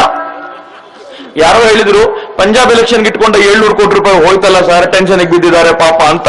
3 ದಿನಗಳ ಕಾಲ ಡೀಪ್ ಸೈಲೆನ್ಸ್, ಮಾತೇ ಇಲ್ಲ. 3 ದಿನಗಳ ನಂತರ ಮಮತಾ ಬ್ಯಾನರ್ಜಿ ಮಾಡಿದ್ದ ಟ್ವೀಟ್ ಅನ್ನ ರೀಟ್ವೀಟ್ ಮಾಡ್ತಾ ನಾನು ಇದರ ವಿರುದ್ಧವಾಗಿದ್ದೀನಿ ಅಂತ ಹೇಳ್ಕೊಳ್ಳಿಕ್ಕೆ ಅರವಿಂದ್ ಕೇಜ್ರಿವಾಲ್ ಶುರು ಮಾಡಿದ್ರು. ನಮ್ಮ ರಾಜ್ಯದ ಮುಖ್ಯಮಂತ್ರಿಗಳು ಬಹಳ ಚೆನ್ನಾಗಿತ್ತು. ಮೊದಲನೇ ದಿನನೇ ರಿಯಾಕ್ಟ್ ಮಾಡಿದ್ರು, ಬಹಳ ಒಳ್ಳೆ ಯೋಜನೆ. 3 ದಿನ ಆದ್ಮೇಲೆ ಯೋಜನೆ ಕೆಟ್ಟದಾಗಿದೆ ಅಂತಂದ್ರು. 3 ದಿನ ಆದ್ಮೇಲೆ ಗೊತ್ತಾಯ್ತು ಅವರಿಗೆ ಈ ಯೋಜನೆಯ ಪ್ರಭಾವ ಏನೇನು ಆಗಬಲ್ಲದು, ಏನೇನು ಸಮಸ್ಯೆ ಇದೆ ಅಂತ. ಈ ರಾಜ್ಯದ ಪವರ್ ಮಿನಿಸ್ಟರ್ ಮಾತನಾಡ್ತಾ, ಡಿ ಕೆ ಶಿವಕುಮಾರ್ ಅವರು ಮಾತನಾಡ್ತಾ ಹೇಳಿದ್ರು, ಯೋಜನೆ ಕೆಟ್ಟದಾಗಿದೆ. ಈ ಯೋಜನೆ ಮೊದಲೇ ಎಲ್ರಿಗೂ ಹೇಳಿ ಮಾಡಿದ್ರೆ ಈ ದೇಶದ ಬಡ ಜನರಿಗೆ ಅನುಕೂಲ ಆಗಿರ್ತಿತ್ತು. ಹೇಳಬೇಕಾಗಿದ್ದು ಬಡವರಿಗಲ್ಲ, ಯಾರಿಗೆ ಹೇಳಬೇಕಿತ್ತು ಅಂತ ಅವ್ರಿಗೆ ಗೊತ್ತಿದೆ. ಆದ್ರೆ ಒಂದಂತೂ ಸತ್ಯ, ನವೆಂಬರ್ 8ನೇ ತಾರೀಕು ರಾತ್ರಿ, ನಾನು ಪ್ರಾಮಾಣಿಕವಾಗಿ ಹೇಳ್ತೀನಿ, ಇದನ್ನ ಎಲ್ಲ ವೇದಿಕೆಯಲ್ಲೂ ಹೇಳ್ಕೊಂಡು ಬಂದೆ. ನವೆಂಬರ್ 8ನೇ ತಾರೀಕು ರಾತ್ರಿ ನನ್ಗೊಂದು ಬಹಳ ಖುಷಿಯಾಗಿದ್ದ ಸಂಗತಿ ಇತ್ತು. ಆ ಸಂಗತಿ ಏನು ಅಂದ್ರೆ, ಆವತ್ತು ರಾತ್ರಿ ನಾನು ಮತ್ತು ಡಿ ಕೆ ಶಿವಕುಮಾರ್ ಅವರು ಈಕ್ವಲ್ ಆದ್ವಿ ಅಂತ. ಮಿತ್ರರೇ, ಬಹಳ ಖುಷಿ ಏನು ಗೊತ್ತೇನು, ಈಕ್ವಲ್ ಅಲ್ಲ, ಐ ವಾಸ್ ಮೋರ್ ಈಕ್ವಲ್. ಯಾಕೆ ಅಂತಂದ್ರೆ ಯಾರ ಜೇಬ್ನಲ್ಲಿ 550 ನೋಟ್ ಇಟ್ಕೊಂಡು ಆತ ಮೆರಿತಾ ಇದ್ದು, ನನ್ನ ಹತ್ರ 100 ರೂಪಾಯಿ 5 ನೋಟ್ ಇಟ್ಕೊಂಡು ನಾನು ಮೈಸೂರಿಗೆ ಬಂದ್ರೆ ಮೈಸೂರಿನ ಹೋಟೆಲ್ ಅವರು 100 ರೂಪಾಯಿ ನೀವು ಒಳಗೆ ಬನ್ನಿ ಸರ್, 500 ರೂಪಾಯಿ ಆಚೆ ಹೋಗಿ ಸರ್ ಅಂದ್ರು ಅಂತ. ಆವತ್ತಿನ ದಿನದಿಂದ 500 ರೂಪಾಯಿ ನೋಟ್ ಇಟ್ಕೊಂಡವನಿಗೆ ಬೆಲೆ ಇಲ್ಲ, 100 ರೂಪಾಯಿ ನೋಟಿನವನಿಗೆ ಹೆಚ್ಚು ಬೆಲೆ ಅಂತ ಆಯ್ತಲ್ಲ. ನಾನು ಅನ್ಕೊಂಡೆ ನರೇಂದ್ರ ಭಾಯಿ ಮೋದಿ ನಾನು ಖುಷಿಯಾಗಿದ್ದೀನಿ ಇವತ್ತು. ಯಾಕೆ ಅಂತಂದ್ರೆ ನನ್ನ 100 ರೂಪಾಯಿಗೆ 500 ರೂಪಾಯಿಗಿಂತ ಹೆಚ್ಚು ವ್ಯಾಲ್ಯೂ ತಂದ್ಕೊಟ್ರಲ್ಲ, ಇದು ಎಷ್ಟು ದಿನಗಳಿಗೋಸ್ಕರ ಇರುತ್ತೋ ಗೊತ್ತಿಲ್ಲ, ಅಷ್ಟು ದಿನ ಅಂತೂ ಐ ಆಮ್ ಕಿಂಗ್ ಅಂತ. ನನಗೆ ಅದು ಬಹಳ ಹೆಮ್ಮೆಯ ಸಂಗತಿ ಅಂತ. ಈ ಕಾರಣಕ್ಕೋಸ್ಕರ ಹುಚ್ಚು ಜಾಸ್ತಿ ಆಗಿತ್ತು ಅಂತ. ಮಿತ್ರ, ಈ ಯೋಜನೆ ತುಂಬಾ ಸುಲಭವಾದ ಸಂಗತಿ ಆಗಿರಲಿಲ್ಲ. ಈ ಯೋಜನೆ ತೆಗೆದುಕೊಂಡು ಬರಬೇಕಾದಾಗ ಯಾಕೆ ನರೇಂದ್ರ ಮೋದಿ ಅವರು ಈ ಯೋಜನೆ ತೆಗೆದುಕೊಂಡಾಗ ಈ ದೇಶದ 100 ಕೋಟಿ ಜನ ಅವರನ್ನ ಅತ್ಯಂತ ಪ್ರೀತಿಯಿಂದ ಹೊಗಳ್ತಾರೆ, ಸಂತೋಷ ಪಡ್ತಾರೆ ಅಂತಂದ್ರೆ, ಈ ಯೋಜನೆ ತೆಗೆದುಕೊಂಡು ಬಂದ ಮರುದಿನ ನಾನು ಪೂನಾದಲ್ಲಿದ್ದೆ. ಪೂನಾದಲ್ಲಿ ಇದೇ ಯೋಜನೆಯ ಕುರಿತಂತೆ ಇದಕ್ಕೆ ಸಂಬಂಧಪಟ್ಟ ಇನ್ನೂ 4 ಆಗ್ರಹಗಳನ್ನ, ಒಟ್ಟು 5 ಆಗ್ರಹ ಇತ್ತು ಅರ್ಥಕ್ರಾಂತಿಯಿಂದ. ಅದನ್ನು ಕಳೆದ 15 ವರ್ಷಗಳಿಂದ ಅರ್ಥಕ್ರಾಂತಿ ಪ್ರಸ್ತಾವ ಮಂಡಿಸ್ಕೊಂಡು ಬಂದಿದೆ. ಯುವ ಬ್ರಿಗೇಡ್ ಕಳೆದ 2.5 ವರ್ಷಗಳಿಂದ, ನಮೋ ಬ್ರಿಗೇಡ್ ನ ಕಾಲದಿಂದಲೂ ಅದನ್ನ ಸಮರ್ಥಿಸಿಕೊಂಡು ಯುವ ಬ್ರಿಗೇಡ್ ಕೂಡ ಬಂದಿತ್ತು. ಅದರ ಸಮರ್ಥನೆಗೆ ಅಂತ ನಾನು ಪೂನಾದಲ್ಲಿದ್ದೆ. ಪೂನಾದಲ್ಲಿ ನನ್ನನ್ನ ಹೋಟೆಲ್ಗೆ ಕರ್ಕೊಂಡು ಹೋಗ್ತಿದ್ಲಿ, ಹೋಟೆಲ್ಗೆ ಡ್ರಾಪ್ ಮಾಡಿ ಅಂತ ಒಬ್ಬ ಆಟೋ ಹತ್ತಿದಾಗ ಆಟೋ ಡ್ರೈವರ್ನ ನಾನು ಸುಮ್ಮನೆ ಕೇಳಿದೆ, ಈ ಮನುಷ್ಯನಿಗೆ ಓಟ್ ಹಾಕಿ ಹಾಳಾಗೋಯ್ತಪ್ಪ, ಯಾಕಾದ್ರೂ ಓಟ್ ಆಗದೆ ಅಂತ ಅನ್ನಿಸ್ತಿದೆ ನಂಗೆ, ಸುಮ್ಮನೆ ಬಡಕಾಯಿಸಿ ನೋಡೋಣ ಅಂತ. ಒಂದು ಕ್ಷಣ ರಾಜ್ದೀಪ್ ಸರ್ದೇಸಾಯಿ ಆದ್ರೆ ನನಗೂ ಏನಾಗುತ್ತೆ ಅಂತ ನೋಡ್ಬೇಕಿತ್ತು, ಬಡಕಾಯಿಸಿ ನೋಡೋಣ ಅಂತ ಸುಮ್ಮನೆ ಕೇಳಿದೆ. ಈ ಮನುಷ್ಯನಿಗೆ ಓಟ್ ಹಾಕಿ ಎಲ್ಲ ಹಾಳಾಗೋಯ್ತು, 500 ರೂಪಾಯಿ ನೋಟು 1000 ರೂಪಾಯಿ ನೋಟ್ ಬ್ಯಾನ್ ಮಾಡ್ದ, ಹುಚ್ಚುತನ ಅಲ್ವಾ ಅಂದೆ ನಾನು. ಆಟೋ ಡ್ರೈವರ್ ಹೇಳ್ದ, 500 ರೂಪಾಯಿ ನೋಟ್ ಇರೋ ನಿಮಗೆ ಹುಚ್ಚುತನ ಅನಿಸ್ಬೋದು ಸರ್, ನಮಗೆಲ್ಲ ಬಹಳ ಖುಷಿ ಆಗುತ್ತೆ ಇದರಿಂದ ಅಂದ್ಬಿಟ್ಟ. ನಂಗೊಂದ್ ಸ್ವಲ್ಪ ಖುಷಿ ಆಯ್ತು. ಅವನ ಜೊತೆ ಮಾತಾಡ್ತಾ ಪ್ರಾಬ್ಲಮ್ಗಳನ್ನೆಲ್ಲ ಕೇಳ್ಕೊಂಡು ಬಂದೆ. ಅವನು ಹೇಳ್ದ, ಏನೂ ಪ್ರಾಬ್ಲಮ್ ಇಲ್ಲ ಸರ್, ಒಂದು ದಿನ ತುಂಬಾ ಕಷ್ಟ ಅನ್ನಿಸ್ತು, ಎಲ್ಲರೂ ಬಂದವರು ದುಡ್ಡು ಒದ್ದಾಡ್ತಾ ಇದ್ರು, ಆದ್ರೆ ಈಗ ಬರೋಕ್ಕಿಂತ ಮುಂಚೆ ಅವರು ದುಡ್ಡನ್ನ 100 ರೂಪಾಯಿ ನೋಟನ್ನು ವ್ಯವಸ್ಥಿತವಾಗಿ ತಗೊಂಡ್ ಬರ್ತಿದ್ದಾರೆ, ನಾವು ಅಡ್ಜಸ್ಟ್ ಮಾಡ್ಕೊಳ್ತೀವಿ ಸರ್, 20 ರೂಪಾಯಿ ಅವ್ರು ಬಿಡ್ತಾರೆ, ಇಲ್ಲ 20 ರೂಪಾಯಿ ನಾವು ಬಿಡ್ತೀವಿ, ದೇಶಕ್ಕೋಸ್ಕರ ಇಟ್ ಸ್ಯಾಕ್ರಿಫೈಸ್ ಮಾಡ್ಲೇಬೇಕು ಅಂತ ಪುಣ್ಯಾತ್ಮ, ಏನ್ ದೊಡ್ಡ ವೇದಾಂತಿ. ನಾನು ಆಟೋದಿಂದ ಇಳಿದು ಹೋಟೆಲ್ ಬಂದಾಗ ಅವನ ಹೆಸರನ್ನು ಕೇಳಿದೆ, ನಿನ್ನ ಹೆಸರು ಏನು ಅಂತ. ಮೊಹಮ್ಮದ್ ಇಕ್ಬಾಲ್ ಸರ್ ಅಂದ. ನಂಗೆ ನಿಜವಾಗ್ಲೂ ಶಾಕ್ ಆಯ್ತು. ಕೆಲವರು ಚಪ್ಪಾಳೆ ಹೊಡೆದ್ರಲ್ಲ, ಯಾಕೆ ಹೊಡೆದ್ರು ಗೊತ್ತಾ? ಅವ್ರಿಗೆ ಶಾಕ್ ಯಾಕಾಯ್ತು ಅಂದ್ರೆ, ಮುಸಲ್ಮಾನರು ಈ ಯೋಜನೆಯ ವಿರೋಧಿ, ಮುಸಲ್ಮಾನರು ಮೋದಿ ಪರವಾಗಿ ನಿಂತ್ಕೊಳ್ಳಲ್ಲ ಅಂತೆಲ್ಲ ಕನಸು ಕಟ್ಟಿದ್ದ ಅನೇಕರಿಗೆ ಒಂದು ದೊಡ್ಡ ಹೊಡೆತ ಬಿದ್ದಿದ್ದೇನು ಅಂತಂದ್ರೆ, ಮುಸಲ್ಮಾನರು ಕೂಡ ಇದ್ರ ಜೊತೆಗೆ ನಿಂತರು. ಯಾಕೆ ಅಂದ್ರೆ ಬಡತನಕ್ಕೆ ಜಾತಿ, ಮತ, ಪಂಥ, ವರ್ಣ ಯಾವುದೂ ಇಲ್ಲ, ಬಡತನ ಎಲ್ರನ್ನೂ ತಗೊಂಡೇ ಹೋಗುತ್ತೆ. ಹಿಂಗಾಗಿ ಈ ದೇಶದ ಪ್ರತಿಯೊಬ್ಬ ಬಡವ, ಪ್ರತಿಯೊಬ್ಬ ಮಿಡ್ಲ್ ಕ್ಲಾಸ್ ನ ವ್ಯಕ್ತಿ, ಪ್ರತಿಯೊಬ್ಬ ಅಪ್ಪರ್ ಮಿಡ್ಲ್ ಕ್ಲಾಸ್ ನ ಇವತ್ತು ಎಷ್ಟು ಖುಷಿಯಾಗಿದ್ದಾನೆ ಅಂತಂದ್ರೆ, ನಾನು ಇನ್ನು ಮುಂದೆ ಪ್ರಾಮಾಣಿಕನಾಗಿದ್ದೀನಿ ಅನ್ನುವ ಒಂದೇ ಒಂದು ಕಾರಣಕ್ಕೆ ಮೈಸೂರಿನ ಬೀದಿಗಳಲ್ಲಿ ಎದೆ ಎತ್ಕೊಂಡು ತಿರುಗಾಡಬಹುದು ಅಂತ. ನಾನು ಎದೆ ಬಗ್ಗಿಸಬೇಕಾಗಿಲ್ಲ, ನೀವು ಪ್ರಾಮಾಣಿಕರಾಗಿದ್ದೀರಿ ಅಂತಂದ್ರೆ ಇನ್ನು ಮುಂದೆ ಎದೆ ಎತ್ಕೊಂಡು ತಿರುಗಾಡಿ. ಎಷ್ಟು ದಿನ ಇತ್ತು ಯಾರು ಅಪ್ರಾಮಾಣಿಕನೋ ಅವನ ಎದೆ ಎತ್ಕೊಂಡು ತಿರುಗಾಡ್ತಿದ್ದ. ಇತ್ತೀಚೆಗೆ ನಾನು ಸುಬ್ರಹ್ಮಣ್ಯನ್ ಸ್ವಾಮಿಯವರ ಮಾತು ಕೇಳ್ತಿದ್ದೆ. ಸುಬ್ರಹ್ಮಣ್ಯನ್ ಸ್ವಾಮಿಯವರು ಒಂದು ಮಾತು ಹೇಳ್ತಾರೆ, ತುಂಬಾ ಚೆನ್ನಾಗಿದೆ. ನಾನು ಸಿಕ್ ಹಾಕೊಳ್ತೀನಿ ಅಂತ ಭಯ, ಮತ್ತು ನಾನು ಕಳ್ಕೊಳ್ಳುವಂತ ಹಣ. ಯೋಚನೆ ಮಾಡಿ, ನಾನು ಸಿಕ್ಕಾಕೊಳ್ತೀನಿ ಅನ್ನುವ ಭಯ ಮತ್ತು ನಾನು ಹಣ ಕಳ್ಕೊಳ್ತೀನಿ ಅನ್ನುವಂತ, ಅಥವಾ ಏನನ್ನಾದ್ರೂ ಕಳ್ಕೊಳ್ತೀನಿ ಅನ್ನುವಂತ ದುಃಖ, ಇವೆರಡೂ ಯಾವಾಗ ಸಿಕ್ಕಾಕೊಳ್ಳಲ್ಲ ಅನ್ನುವಂತ ಖಾತ್ರಿ ಮತ್ತು ಕಳ್ಕೊಳ್ಳಲ್ಲ ಅನ್ನುವಂತ ಧೈರ್ಯ ಇದಕ್ಕಿಂತ ಜಾಸ್ತಿ ಇರುತ್ತೋ, ಆಗ ಈ ದೇಶದಲ್ಲಿ ಭ್ರಷ್ಟಾಚಾರ ನಿವಾರಣೆ ಆಗುತ್ತೆ. ಮತ್ತು ಮೊದಲನೇ ಬಾರಿಗೆ ನರೇಂದ್ರ ಮೋದಿ ಸಿಕ್ಕಾಕೊಳ್ತೀನಿ ಅನ್ನೋ ಭಯವನ್ನ ಜಾಸ್ತಿ ಹುಟ್ಟಿಸಿದ್ದಾರೆ ಅಂತ. ಯಾಕೆ ಚಾರ್ಟರ್ಡ್ ಅಕೌಂಟೆಂಟ್ ಅವರಿಗೆ ಪ್ರತಿ 10 ನಿಮಿಷಕ್ಕೆ ಒಂದು ಕಾಲ್ ಬರುತ್ತೆ ಅಂತಂದ್ರೆ, ಸರ್ ಸಿಕ್ಕಾಕೊಂಡ್ಬಿಡ್ತೀನಾ, ಸಿಕ್ಕಾಕೊಂಡ್ರೆ ಹೋಗ್ಬಿಡುತ್ತಾ, 90% ಹೋಗ್ಬಿಡುತ್ತಾ, ಯಾಕಾದ್ರೂ ಬೇಕಾಗಿತ್ತು ಸರ್ ಈ ಕರ್ಮ ನನಗೆ, ನಾನು ಆರಾಮಾಗಿದ್ದಲ್ಲ ಸರ್, ಈ ಮನುಷ್ಯ ಮೊದಲೇ ಹಿಂಗ್ ಹೇಳಿದ್ರೆ ಯಾಕೆ ಸರ್ ಮಾಡ್ತಿದ್ವಿ ಅನ್ನುವಂತ ಒಂದು ಟೆನ್ಷನ್ ರೈಸ್ ಆಗಿದೆಯಲ್ಲ. ಮೊದಲನೇ ಬಾರಿಗೆ ಈ ದೇಶದಲ್ಲಿ ಪ್ರಾಮಾಣಿಕನಾದವನು, ನಾನು ಯಾರಿಗೂ ಹೆದರಬೇಕಾಗಿಲ್ಲ, ನಾನು ಧೈರ್ಯವಾಗಿರಬಲ್ಲೆ ಅನ್ನುವಂತ ವಾತಾವರಣ ರೂಪಿಸಿಕೊಟ್ರಲ್ಲ, ಇದು ಈ ಯೋಜನೆಯ ಮೊದಲ ಸಾರ್ಥಕ್ಯ ಅಂತ ನಾನು ನಿಮ್ಮೊಂದಿಗೆ ಹಂಚಿಕೊಳ್ಳಿಕ್ಕೆ ಇಚ್ಛೆ ಪಡ್ತೀನಿ. ಈ ಕಾರಣಕ್ಕೆ ಈ ದೇಶದ ಪ್ರಧಾನ ಸೇವಕರಿಗೆ ಹ್ಯಾಟ್ಸ್ ಆಫ್ ಹೇಳಬೇಕು ಅಂತ ನನಗನ್ಸುತ್ತೆ. ಆದ್ರೆ ಯೋಜನೆ ತರೋದು ಸುಲಭ ಆಗ್ಲಿಲ್ಲ ಮಿತ್ರರೇ. ನಾನು ಮುಂದಿನ ಕೆಲವು ನಿಮಿಷಗಳ ಕಾಲ ಈ ಯೋಜನೆ ಮತ್ತು ಯೋಜನೆ ಹಿಂದೆ ನಮ್ದೊಂದು ಕಲ್ಪನೆ ಇವೆಲ್ಲವನ್ನೂ ತರೋ ಪ್ರಯತ್ನ ಮಾಡ್ತೀನಿ. ಈ ಯೋಜನೆ ತರೋದು ಎಷ್ಟು ಕಷ್ಟ ಆಗಿತ್ತು ಅಂತಂದ್ರೆ, ಈ ಯೋಜನೆಯನ್ನ ಜಾರಿಗೆ ತಗೊಂಡು ಬಂದ್ರೆ ಎಲ್ಲ ಪ್ರತಿಪಕ್ಷಗಳು ಒಟ್ಟಾಗಿ ಇಡೀ ಯೋಜನೆಯನ್ನ ಡಿಸ್ರಪ್ಟ್ ಮಾಡಿ ನರೇಂದ್ರ ಮೋದಿ ಅವರನ್ನ ಇನ್ನು ಮುಂದೆ ಅಲ್ಲಿ ಕೂತ್ಕೊಳ್ಳಿಕ್ಕೆ ಸಾಧ್ಯವಾಗದಂತೆ ಮಾಡುವ ಎಲ್ಲ ಸಾಧ್ಯತೆಗಳಿದ್ವು. ಅರವಿಂದ್ ಕೇಜ್ರಿವಾಲ್ ಚಾಲೆಂಜ್ ಮಾಡಿದ್ರು, 3 ದಿನ ಟೈಮ್ ಕೊಡ್ತೀನಿ, ವಾಪಸ್ ತಗೊಳ್ತಿರೋ ಇಲ್ವೋ ನೋಡ್ತೀನಿ ಅಂತ. ನೋಡಿದ್ರು ಅಷ್ಟೇ. ನರೇಂದ್ರ ಮೋದಿ ವಾಪಸ್ ತಗೊಳ್ಳಿಲ್ಲ. ಇವರು ಸುಮ್ಮನೆ ನೋಡ್ತಾ ಇದ್ರು. ಎಲ್ಲಿವರೆಗೂ ರ್ಯಾಟ್ಲಾಗೋದ್ರು ಇವರೆಲ್ಲರೂ ಅಂತಂದ್ರೆ, ಎಲ್ಲಿವರೆಗೂ ಒದ್ದಾಡ್ತಿದ್ದಾರೆ ಅಂತಂದ್ರೆ, ರಾಷ್ಟ್ರಪತಿ ಭವನಕ್ಕೆ ಇವರು ಮಾರ್ಚ್ ಮಾಡಿದಾಗ ಈ ಮಾರ್ಚ್ ನಲ್ಲಿ 30 ಜನ ಇರಲಿಲ್ಲ. ಈ ದೇಶದ 99% ಜನ ಪ್ರಾಮಾಣಿಕತೆಯ ಸೈಡ್ ನಲ್ಲಿದ್ರು. ಯಾರಾದ್ರೂ ಒಬ್ಬ ಈ ಯೋಜನೆಯ ವಿರೋಧ ವ್ಯಕ್ತಪಡಿಸಿದ್ರೆ ಜನ ಅನ್ಕೊಳ್ತಿದ್ರು, ಮಗ ನೋಡಿಗ ಬೀದಿಗೆ ಬಂದ ಅಂತ. ಖುಷಿ ಅವರಿಗೆ, ಯಾರಾದ್ರೂ ವಿರೋಧ ಮಾಡ್ತಾರೆ ಅಂದ್ರೆ ಖುಷಿ ಆಗುವಂತ ಒಂದು ವಾತಾವರಣ ನಿರ್ಮಾಣ ಆಗಿತ್ತು ಅಂತ. ಮಿತ್ರ, ಯೋಜನೆ ಎಷ್ಟು ಕಷ್ಟವಾಗಿತ್ತು ಅಂದ್ರೆ ಈ ಕಾರಣಕ್ಕೋಸ್ಕರ ನರೇಂದ್ರ ಮೋದಿ ತುಂಬಿ ಬರ್ತವೆ. ನರೇಂದ್ರ ಮೋದಿ ಮಾತನಾಡ್ತಾ ಹೇಳಿದ್ರು, ನಾನು ನನ್ನ ಮನೆ ಮಠ ಬಿಟ್ಟು ಬಂದಿರೋದು ಪ್ರಧಾನಮಂತ್ರಿಯ ಕುರ್ಚಿಯಲ್ಲಿ ಸುಮ್ಮನೆ ಕೂತ್ಕೊಂಡಿದ್ದೋಗ್ಲಿಕ್ಕಲ್ಲ, ಈ ದೇಶದ ಸೇವೆ ಮಾಡ್ಲಿಕ್ಕೆ ಅಂತ ಮಾಡ್ತೀನಿ ಅಂತ ಅವತ್ತು ಆ ಮಾತನ್ನು ಹೇಳಬೇಕಾದ್ರೆ ಅವ್ರ ಕಂಠಗಳು ಗದ್ಗತಿತವಾಗಿತ್ತಲ್ಲ. ನಾನು ಈಗಲೂ ಅದನ್ನ ನೋಡ್ಬೇಕಾದಾಗ ಒಂದ್ಸಲ ಕಣ್ ತುಂಬಿ ಬರುತ್ತೆ, ವಾಹ್ ಈ ಮನುಷ್ಯ ಎಂತವ್ನು ಸಿಕ್ಬಿಟ್ರಪ್ಪ ಅಂತ. ನಮೋ ಬ್ರಿಗೇಡ್ ಅನ್ನ ನೀವು ನೋಡಿದ್ದೀರಿ, ಮೈಸೂರಿನವರು ತುಂಬಾ ಕಾರ್ಯಕ್ರಮಗಳನ್ನು ಮಾಡಿದ್ವಿ. ನಮೋ ಬ್ರಿಗೇಡ್ ಮಾಡುವಾಗ 1.25 ವರ್ಷ ನನ್ನ ಜೀವನದಲ್ಲಿ ಒಂದೊಂದು ದಿನವೂ ಅಮೂಲ್ಯ ಅಂತ ನಾನು ಭಾವಿಸ್ತೇನೆ. 1.25 ವರ್ಷವನ್ನ ನಮೋ ಬ್ರಿಗೇಡಿಗೆ ಕೊಡುವಾಗ ತುಂಬಾ ಸಂಕಟ ಇತ್ತು ನನ್ನೊಳಗೆ. 1.25 ವರ್ಷ ವೇಸ್ಟ್ ಆಗ್ಬಿಡತ್ತಾ, ನರೇಂದ್ರ ಮೋದಿ ಪ್ರಧಾನಿಯಾಗಿ ಒಳ್ಳೇದು ಮಾಡ್ತಾರೋ ಇಲ್ವೋ ಅಂತ. ಆದ್ರೆ ಸತ್ಯ ಹೇಳಬೇಕು ಅಂದ್ರೆ ಈ ಮನುಷ್ಯ ಇನ್ನೊಂದು 10 ವರ್ಷ ಅಲ್ಲೇ ಕೂತ್ಕೋಬೇಕು ಅಂತ ಈಗ ದೇವರಾಣೆಗೂ ಅನ್ನಿಸ್ತಾ ಇದೆ. ಆ ಕಾರಣಕ್ಕೋಸ್ಕರ ಇನ್ನು 1.25 ವರ್ಷ ಕೊಡಬೇಕಾದ ಪ್ರಮೇಯ ಬಂದ್ರು ಕೊಡಬೇಕಾದ ಅನಿವಾರ್ಯತೆ ಇದೆ ಅಂತ. ಮಿತ್ರರೇ, ಎರಡನೇ ಮಾತನ್ನ ಅವ್ರು ಗೋವಾದಲ್ಲಿ ಮಾತನಾಡ್ತಾ ಹೇಳಿದ್ರು, ನನ್ನ ಶತ್ರುಗಳೆಲ್ಲ ಒಟ್ಟಾಗಿದ್ದಾರೆ. ನರೇಂದ್ರ ಮೋದಿ ಹೇಳಿದ ಮಾತು, ಶತ್ರುಗಳು ಕಾಂಗ್ರೆಸ್ ಮತ್ತು ದಳದಲ್ಲಿ ಮಾತ್ರ ಇದ್ದಾರೆ ಅಂತ ತಿಳ್ಕೊಳ್ಬೇಡಿ, ಸ್ವತಃ ಅವ್ರ ಪಾರ್ಟಿಯಲ್ಲೂ ಬೇಕಾದಷ್ಟು ಶತ್ರುಗಳಿದ್ದಾರೆ. ನೋಟ್ ಮೆಷಿನ್ ಇಟ್ಕೊಂಡವ್ರಿಗೇನು ಕಡಿಮೆ ಇಲ್ಲ ಪಾರ್ಟಿ ಒಳಗೆ. ದುಡ್ಡನ್ನು ಇಟ್ಟುಕೊಂಡು ದುಡ್ಡನ್ನ ಲೂಟಿ ಮಾಡಿದವ್ರಿಗೇನು ಕಡಿಮೆ ಇಲ್ಲ. ದುಡ್ಡನ್ನ ಕೂಡಿಟ್ಕೊಂಡು ಮುಂದಿನ ಎಲೆಕ್ಷನ್ಗೆ ಬೇಕು ಅಂತ ಕೂಡಿಟ್ಕೊಂಡು ಅದ್ರ ಮೇಲೆ ಮೆರಿತಾ ಇದ್ದವ್ರಿಗೇನು ಕೊರತೆ ಇಲ್ಲ. ಎಲ್ಲಾ ಪಾರ್ಟಿಗಳಲ್ಲೂ ಇದ್ದವ್ರೆ. ಹೇಗೆ ಬಡತನಕ್ಕೆ ಜಾತಿ ಮತ ಪಂಥ ಇಲ್ವೋ, ಭ್ರಷ್ಟಾಚಾರಕ್ಕೆ ಪಕ್ಷಭೇದವೂ ಇಲ್ಲ. ಎಲ್ಲರೂ ಪ್ರೀತಿಯಿಂದ ಒಟ್ಟಾಗಿ ಜೊತೆಲಿ ಮಾಡುವಂತವ್ರೆ ಇವರೆಲ್ಲರೂ ಇದ್ದಾರೆ. ಯಾರ್ಯಾರಿಗೆ ನರೇಂದ್ರ ಮೋದಿಯ ಯೋಜನೆ ಬಂದಿದೆಯೋ ಪ್ರತಿಯೊಬ್ಬರ ಕಾಲ್ ನಡಕ ಶುರುವಾಗಿದೆ. ಇವರೆಲ್ಲರೂ ನರೇಂದ್ರ ಮೋದಿ ವಿರುದ್ಧ ಮಾಡೋರೆ. ಕೊನೆ ಪಕ್ಷ ವಿರುದ್ಧ ಎದುರಿಗೆ ಮಾಡ್ಲಿಕ್ಕಾಗಲಿಲ್ಲ ಅಂದ್ರೆ ಕೊಳ್ಳೆಗಾಲಕ್ಕೆ ಹೋಗಿ ಆದ್ರೂ ಮಾಡ್ತಾರೆ ಅಂತ. ಹೆಂಗಾದ್ರೂ ಒಂದು ಮಾಡಿಯೇ ಮಾಡೋ ಇವರು ಅಂತ, ಏನಾದ್ರೂ ಒಂದು ಮಾಡ್ಲೇಬೇಕು ಅಂತ ಹಠ ಇಡುವಂತ ಜನ. ನರೇಂದ್ರ ಮೋದಿ ಇಷ್ಟು ಜನರನ್ನ ಎದುರಿಗೆ ಕಟ್ಕೊಂಡ್ರಲ್ಲ. ಗೋವಾದಲ್ಲಿ ಅವ್ರು ಹೇಳಿದ್ರು, ನನಗೆ ಶತ್ರುಗಳು ಕಡಿಮೆ ಇಲ್ಲ, ಈಗ ಒಬ್ಬೊಬ್ಬರು ಶತ್ರುಗಳಾಗಿ ನಿಂತಿದ್ದಾರೆ. ಆದ್ರೆ ನಾನು ಇದನ್ನೆಲ್ಲ ಎದುರಿಸಬೇಕು ಅಂತಾನೆ ಇಲ್ಲಿಗೆ ಬಂದಿದ್ದೀನಿ, ಮಾಡೇ ಮಾಡ್ತೀನಿ, ಅದೇನ್ ಮಾಡ್ತಿರೋ ಮಾಡ್ಕೊಳ್ಳಿ ಅಂತ ಒಂದು ಛಾತಿಯಿಂದ ಎತ್ತು ನಿಂತ್ರಲ್ಲ, ಆ ಪುಣ್ಯಾತ್ಮನಿಗೆ ಒಂದು ಧನ್ಯವಾದಗಳು ಅಂತ. ಆದ್ರೆ ಮಿತ್ರರೇ, ಈ ದೇಶದ ವ್ಯವಸ್ಥೆಯೇ ಹೆಂಗಿದೆ ಅಂತಂದ್ರೆ, ಈ ದೇಶದ ಜನರನ್ನ ಕಲ್ಪ್ರಿಟ್ ಮಾಡ್ಲಿಕ್ಕೆ ಏನ್ ಬೇಕೋ ಅಷ್ಟು ವ್ಯವಸ್ಥೆ ಮಾಡಿದೆ ಅಂತ. ಇಲ್ಲಿ ಕೂತಿದೀವಲ್ಲ ನಾವು, ನಾನು ಪ್ರಾಮಾಣಿಕವಾಗಿ ಹೇಳಬಲ್ಲೆ, ಈ ಕೂತಿರುವಂತ ನಮ್ಮಲ್ಲಿ ಕನಿಷ್ಠ ಪಕ್ಷ 50% ಜನ ಗೊತ್ತಿಲ್ಲದೆ ಬ್ಲಾಕ್ ಮನಿ ಇಟ್ಕೊಂಡಿದೀವಿ ಅಂತ.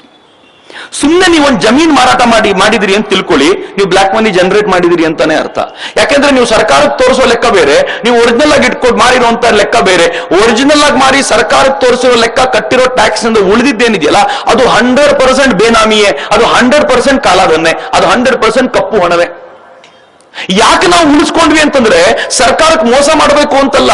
ಸರ್ಕಾರ ಲ್ಯಾಂಡ್ ಪ್ರೈಸಸ್ ಅನ್ನ ಏರುವಂತೆ ನೋಡ್ಕೊಂಡು ಈ ಲ್ಯಾಂಡ್ ಪ್ರೈಸ್ ಏರಿದೆ, ಆದ್ರೆ ಬುಕ್ಕಲ್ಲಿ ಮಾತ್ರ ಕಡಿಮೆ ತೋರಿಸ್ಕೊಂಡು ಕೂತಿದೆಯಲ್ಲ, ಇದನ್ನ ಮ್ಯಾಚ್ ಮಾಡ್ಲಿಕ್ಕೋಸ್ಕರ ಅನಿವಾರ್ಯವಾಗಿ ಸರ್ಕಾರಕ್ಕೆ ಕಟ್ಟುವ ತೆರಿಗೆಯನ್ನು ಉಳಿಸಲಿಕ್ಕೆ ನಾವು ನೀವು ಅನಿವಾರ್ಯವಾಗಿ ಇನ್ವಾಲ್ವ್ ಆಗ್ಬೇಕಾದ ಪ್ರಮೇಯ ಇದೆ. ನಾನು ಮೋಸಗಾರ ಅಲ್ಲ, ನಾನು ಪ್ರಾಮಾಣಿಕನೇ.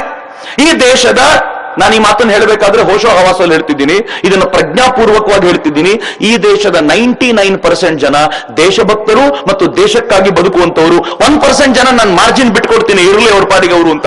ಆದ್ರೆ 99% ಜನ ಎಂತವರಿದ್ದಾರೆ ಅಂತಂದ್ರೆ, ಈ ದೇಶಕ್ಕೆ ಅಗತ್ಯ ಬಂದಾಗ ನನ್ನ ಸರ್ವಸ್ವವನ್ನು ತ್ಯಾಗ ಮಾಡ್ಲಿಕ್ಕೆ ಸಿದ್ಧ, ನನ್ನ ರಾಷ್ಟ್ರ ಮತ್ತೆ ವಿಶ್ವಗುರು ಆಗಬೇಕು ಅಂತ ಹೇಳೋರು. ಆದ್ರೆ ವ್ಯವಸ್ಥೆ ಹೆಂಗಿದೆ ಗೊತ್ತಾ, ಯಾವ ಕಾರಣಕ್ಕೂ ಇವರಿಗೆ ಇದನ್ನಾಗ್ಲಿಕ್ಕೆ ಬಿಡಬಾರ್ದು ಅಂತ.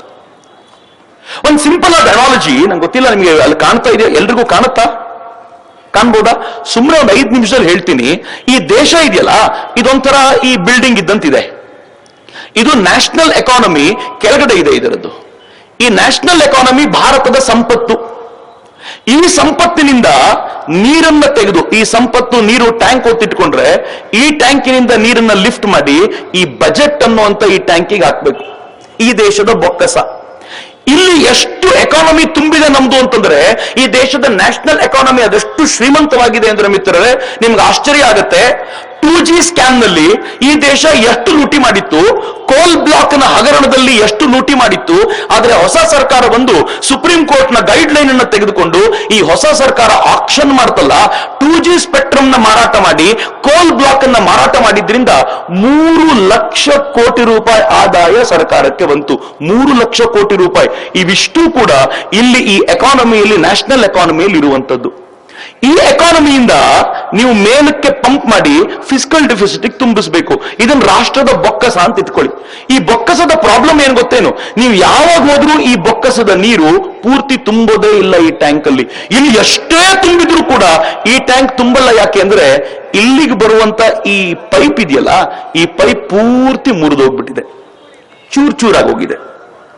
ಈ ಚೂರ್ ಆಗೋಗಿರುವಂತ ಈ ಪೈಪ್ ಏನಿದೆ, ಯಾಕೆ ಚೂರ್ ಆಗಿದೆ ಅಂತಂದ್ರೆ ಅದು ಈ ದೇಶದ ಟ್ಯಾಕ್ಸೇಷನ್ ಸಿಸ್ಟಮ್. ಈ ದೇಶದ ಟ್ಯಾಕ್ಸ್ ಸಿಸ್ಟಮ್ ಎಷ್ಟು ಕೆಟ್ಟದಾಗಿದೆ ಅಂತಂದ್ರೆ ಪ್ರತಿಯೊಬ್ಬನಿಗೂ ಟ್ಯಾಕ್ಸ್ ಚೋರಿ ಮಾಡ್ಲಿಕ್ಕೆ ಬೇಕಾಗಿರುವ ವ್ಯವಸ್ಥೆ ಮಾಡಿಕೊಡುತ್ತೆ.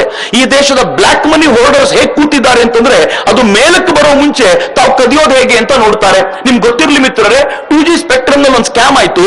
ಈ ಸ್ಕ್ಯಾಮ್ ಹೇಗಾಯ್ತು ಅಂತಂದ್ರೆ ಸರ್ಕಾರ 2G ಸ್ಪೆಕ್ಟ್ರಮ್ ಅನ್ನ ಹರಾಜಿಗೆ ಹಾಕಬೇಕಿತ್ತು. ಆದ್ರೆ ಸರ್ಕಾರ ಹೇಳ್ತು first come first serve basis, ಯಾರು ಮೊದಲು ಬರ್ತೀರೋ ಅವರಿಗೆ ಅಂತ. 10 ಜನ ಬಂದ್ರು. ಈ 10 ಜನ ಯಾರು ಗೊತ್ತಾ? ಸರ್ಕಾರಕ್ಕೆ ಹತ್ರ ಇದ್ದವರೆಲ್ಲ ಬಂದ್ರು. ಅವ್ರು 10 ಜನ ತಮಗೆ ಬೇಕಾಗಿರೋ ರೇಟ್ ನಲ್ಲಿ ತಾವೇ ಹಂಚಿಕೊಂಡ್ರು, ತಮಗೆ ಬೇಕಾಗಿರೋದಷ್ಟನ್ನು ತಗೊಂಡ್ರು, ಸುಮ್ಮನಾದ್ರು. 2 ತಿಂಗಳಲ್ಲಿ ಅನೇಕರು ತಾವು ಖರೀದಿ ಮಾಡಿದಂತ ಈ 2G ಸ್ಪೆಕ್ಟ್ರಮ್ ನ ಸಿಗ್ನಲ್ಗಳನ್ನ ತಾವು ಬೇರೆ ಕಂಪನಿಗಳಿಗೆ ಮಾರಾಟ ಮಾಡಿದ್ರು. ರೂಲ್ ಬುಕ್ ಪ್ರಕಾರ ಹೀಗೆ ತೆಗೆದುಕೊಂಡಿರುವಂತ ಈ ಸ್ಪೆಕ್ಟ್ರಮ್ ಅನ್ನ 2 ವರ್ಷಗಳ ಕಾಲ ಯಾರು ಮಾರಾಟ ಮಾಡುವಂತಿಲ್ಲ ಅಂತ ನಿಯಮ ಇತ್ತು. ಆದ್ರೆ ಅವತ್ತಿನ ಹಣಕಾಸು ಸಚಿವರು ಹೇಳಿದ್ರು ಸ್ಪೆಕ್ಟ್ರಮ್ ಮಾರಾಟ ಮಾಡಬರ್ತಾನೆ, ಕಂಪನಿನೇ ಮಾರಾಟ ಮಾಡಿಬಿಡಿ, ಪ್ರಾಬ್ಲಮ್ ಇಲ್ಲ ಅಂತ. ಈ ಕಂಪನಿನೇ ಮಾರಾಟ ಮಾಡಿದ್ರು. ರಿಸಲ್ಟ್ ಏನ್ ಗೊತ್ತೇನು? ಯಾವ 2G ಸ್ಪೆಕ್ಟ್ರಮ್ ಅನ್ನ ಮಿತ್ರರೇ, ಅದು ಈ ದೇಶದ ನ್ಯಾಷನಲ್ ಎಕಾನಮಿಯ ಆಸ್ತಿ. ಈ 2G ಸ್ಪೆಕ್ಟ್ರಮ್ ಅನ್ನು ತುಂಬಿಸಿದ್ರೆ ಅಲ್ಲಿ ಟ್ಯಾಕ್ಸ್ ತುಂಬುವಂತ ಈಸಿ ವ್ಯವಸ್ಥೆ ಇತ್ತು. ಆದ್ರೆ ದುರ್ದೈವದ ಸಂಗತಿ, ಈ ದೇಶ ಏನ್ ಮಾಡ್ತು ಅಂದ್ರೆ ಆ 2G ಸ್ಪೆಕ್ಟ್ರಮ್ ಅನ್ನ ಅತ್ಯಂತ ಕಡಿಮೆ ಬೆಲೆಗೆ ಬಿಸ್ನೆಸ್ ಮನ್ನಿಗೆ ಕೊಡ್ತು. ಅವನು 10 ಪಟ್ಟು 20 ಪಟ್ಟು ರೇಟಿಗೆ ವಿದೇಶಿ ಕಂಪನಿಗೆ ಮಾರಾಟ ಮಾಡಿಬಿಟ್ಟ. ಯಾವುದು ನಮಗೆ ಬರಬೇಕಿತ್ತೋ ದುಡ್ಡು, ಯಾವುದು ಇಲ್ಲಿ ತುಂಬಬೇಕಿತ್ತೋ ಆ ದುಡ್ಡು ಪೂರ್ತಿ ಯಾರಿಗೋ ಹರಿದು ಹೋಗಿ ಬ್ಲ್ಯಾಕ್ ಎಕಾನಮಿಯಾಗಿ, ಅಂಡರ್ ಗ್ರೌಂಡ್ ಎಕಾನಮಿಯಾಗಿ ಸೇರ್ಕೊಂಡ್ಬಿಡ್ತು. ನಮಗ್ ಗೊತ್ತೇ ಆಗಲಿಲ್ಲ. ಪುಣ್ಯ ಸುಬ್ರಹ್ಮಣ್ಯ ಸ್ವಾಮಿ ತರದವ್ರು ನಿಂತು ಗಲಾಟೆ ಮಾಡಿದ್ರಿಂದ ಕೋರ್ಟ್ ನಲ್ಲಿ ವಿಚಾರ ಹೊರಗೆ ಬಂತು. ಅದರ್ವೈಸ್ ಈ ದೇಶದಲ್ಲಿ ಸುದ್ದಿ ಹೊರಗೆ ಬರದೆ ಸತ್ತೇ ಹೋಗಿರ್ತಿತ್ತು. ಈಗ ಯೋಚನೆ ಮಾಡಿ, ಎಷ್ಟು ಚೆನ್ನಾಗಿದೆ ಈ ಅನಾಲಜಿ, ಬಹಳ ಅದ್ಭುತವಾಗಿದೆ. ಇಲ್ಲಿ ತುಂಬಿರುವಂತ ಈ ಟ್ಯಾಂಕ್ ನಲ್ಲಿ ಅರ್ಧ ನೀರಿದೆಯಲ್ಲ, ಈ ಅರ್ಧ ನೀರಿನಲ್ಲಿ ಫಸ್ಟ್ ಪೈಪ್ ಹೋಗುತ್ತಲ್ಲ, ಈ ಪೈಪ್ ಎಲ್ಲಿಗೆ ಹೋಗುತ್ತೆ ಗೊತ್ತಾ? ಮೊದಲನೇ ಫ್ಲೋರಿಗೆ, ಅಂದ್ರೆ ಟಾಪ್ ಫ್ಲೋರಿಗೆ ಹೋಗುತ್ತೆ. ಟಾಪ್ ಫ್ಲೋರ್ ಯಾವುದು ಅಂತಂದ್ರೆ ಈ ದೇಶ ವಿದೇಶದಿಂದ ಪಡ್ಕೊಂಡಿರುವಂತ ಸಾಲದ ಬಡ್ಡಿಯನ್ನ ತೀರಿಸಲಿಕ್ಕೆ ಈ ಟ್ಯಾಂಕ್ ನಲ್ಲಿರೋ ದುಡ್ಡು ಹೋಗುತ್ತೆ. ಯಾವುದಕ್ಕೆ ಕಡಿಮೆ ಆದರೂ ಕೂಡ ವಿದೇಶದಿಂದ ತೆಗೆದುಕೊಂಡಿರೋ ಬಡ್ಡಿ ಹಣ ತೀರಿಸಲಿಕ್ಕೆ ಮಾತ್ರ ಜೀವಮಾನದಲ್ಲಿ ನೀರು ಕಡಿಮೆ ಆಗಲ್ಲ. ಇದಾಗಲೇಬೇಕಾಗಿರುವಂತ ಕೆಲಸ. 2ನೇ ಫ್ಲೋರ್ ಏನಿದೆ, ಅಥವಾ ಕೆಳಗಡೆಯಿಂದ ತಗೊಂಡು ಬಂದ್ರೆ ನೀವು ground floor, first floor, second floor. ಈ ಸೆಕೆಂಡ್ ಫ್ಲೋರು ಇದು ಸರ್ಕಾರವನ್ನ ನಡೆಸುವಂತ ಖರ್ಚು ವೆಚ್ಚ. ಯಾವ ರಾಜಕಾರಣಿಗೂ ಇದುವರೆಗೂ ಕೂಡ ಬೇಕಿದ್ರೆ ಇವತ್ತು ಕರ್ನಾಟಕ ಸರ್ಕಾರ, ಕರ್ನಾಟಕದ ಗವರ್ನಮೆಂಟ್ ಟೀಚರ್ಸ್ ಗಳಿಗೆ ಸಂಬಳವನ್ನ 1.5 ತಿಂಗಳಿಗೆ ಒಂದ್ಸಲ ಕೊಡುತ್ತೆ. ಈಗ ಹಂಗೆ ನಡೀತಿದೆ. ನಂಗೆ ಯಾರೋ ಮೊನ್ನೆ ಹೇಳಿದ್ರು, ಸರ್ ಈ ಸಲ ಏನೋ 1 ತಿಂಗಳು ಅಡ್ವಾನ್ಸ್ ಕೊಡ್ತಾರಂತೆ ಸರ್ ಅಂತ, ಗೊತ್ತಿಲ್ಲ ಯಾಕೆ ಅಂತ. ನಾನು ಯೋಚನೆ ಮಾಡ್ಬೇಕು, ಯಾಕೆ 1 ತಿಂಗಳು ಅಡ್ವಾನ್ಸ್ ಕೊಡ್ತಾರೆ ಅಂತ. 1.5 ತಿಂಗಳಿಗೆ ಒಂದ್ಸಲ ಸಂಬಳ ಬರುತ್ತೆ, ಕೆಲವೊಂದ್ಸಲ 2 ತಿಂಗಳಿಗೆ ಒಂದ್ಸಲ ಕೊಡ್ತಾರೆ. ಆದ್ರೆ ಯಾವತ್ತಾದ್ರೂ ಪೊಲಿಟಿಷಿಯನ್ಗಳಿಗೆ ಕೊಡುವಂತ ಸಂಬಳ ನಿಂತಿದೆ ಅಂತ ನಿಮ್ಗೆ ಅನಿಸಿದ್ಯಾ? MLA ಸಂಬಳ ಕೊರತೆ ಆಗಿದೆಯಾ? ಅವ್ರ ಪರೀಕ್ಷೆಗೆ ಕೊರತೆ ಆಗಿದೆಯಾ? ಯಾವತ್ತೂ ಇಲ್ಲ. ಅಧಿಕಾರಿಗಳು ತಮಗೆ ಬೇಕಾಗಿದ್ದ ಎಲ್ಲವನ್ನೂ ತಗೋತಾರೆ. ಅದು ಈ ಫ್ಲೋರ್ ನಲ್ಲಿ ಇರುವಂತವರಿಗೆ. 3ನೇ ಫ್ಲೋರ್ ಇದೆ, ಅದು ಡಿಫೆನ್ಸಿಗೆ. ಡಿಫೆನ್ಸು ಈ ದೇಶದ ಅನಿವಾರ್ಯ ಅಂಗ. ಅದಕ್ಕೆ ಆದಷ್ಟು ನೀರು ಸಿಗಬೇಕು, ಅದಕ್ಕೋಸ್ಕರ ಕೊಡ್ತಾರೆ. But most of the time ಇದು ಕೂಡ ಪೂರ್ತಿ ಹಂತದಲ್ಲಿ ಸಿಗಲ್ಲ. ಕೊನೆ ಕ್ಷಣದಲ್ಲಿ ಡಿಫೆನ್ಸಿಗೆ ಕೊಟ್ಟಿದ್ದನ್ನ ಕ್ಯಾನ್ಸಲ್ ಮಾಡಿ ವಾಪಸ್ ತಗೋತಾರೆ. ಇನ್ನು ಕೊನೆಯದಿದೆಯಲ್ಲ, ಇದು ನೀವು road development, agricultural development, rural development, ಈ ದೇಶದ education most of the time drop by drop ಬರ್ತಿರುತ್ತೆ. ನಮಗೇನ್ ಹೇಳ್ತಾರೆ ಅವರು ಅಂತಂದ್ರೆ, ನೋಡಿ ನಿಮ್ ಡೆವಲಪ್ಮೆಂಟ್ ಜಾಸ್ತಿ ಹಣ ಇಲ್ಲ. ಯಾಕೆ ಅಂತಂದ್ರೆ ಇಲ್ಲಿ ಜಾಸ್ತಿ ದುಡ್ಡಿಲ್ಲ. ಈ ದುಡ್ಡನ್ನು ತುಂಬಬೇಕು ಅಂದ್ರೆ ಏನ್ ಮಾಡ್ಬೇಕು? ನಿಮ್ ತಲೆ ಮೇಲೆ ಜಾಸ್ತಿ ಟ್ಯಾಕ್ಸ್ ಹಾಕಬೇಕು ಅಂತ. ನಾವು ಅನ್ಕೋತೀವಿ ದೇಶದ ಅಭಿವೃದ್ಧಿಗೆ ಟ್ಯಾಕ್ಸ್ ಕಟ್ಟಬೇಕು ಅಂತ ಟ್ಯಾಕ್ಸ್ ಕಟ್ತೀವಿ. ಮಿತ್ರರೇ, ಎಷ್ಟರ ಮಟ್ಟಿಗೆ ಟ್ಯಾಕ್ಸ್ ಕಟ್ತೀವಿ ಗೊತ್ತಾ?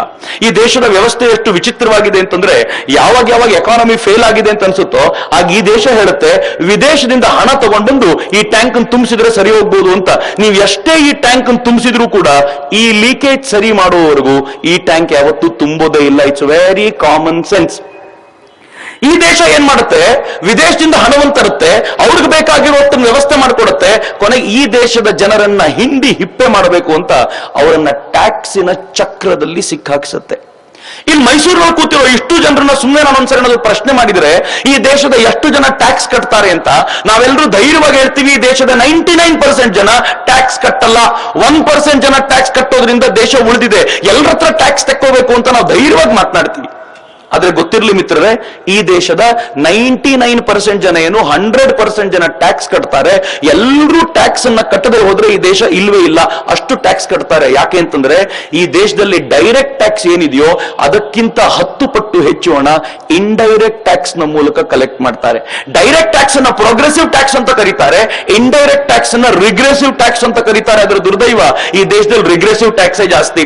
ನೀವು ದುಡ್ಡು ತಗೊಂಡು ಬಂದಿದ್ದೀರಾ ಅಂತ ಇಟ್ಕೊಳ್ಳಿ, ಬ್ಯಾಂಕಿಗೆ ಹಾಕಬೇಕಾದ್ರೆ ಈ ದೇಶದ ವಿತ್ತ ಸಚಿವರು ಹೇಳ್ತಾರೆ ಒಂದು ಸ್ಲ್ಯಾಬ್ ಅನ್ನ ಮೀರಿದ್ರೆ ನೀವು ಇನ್ಕಮ್ ಟ್ಯಾಕ್ಸ್ ಕಟ್ಟಬೇಕು ಅಂತ.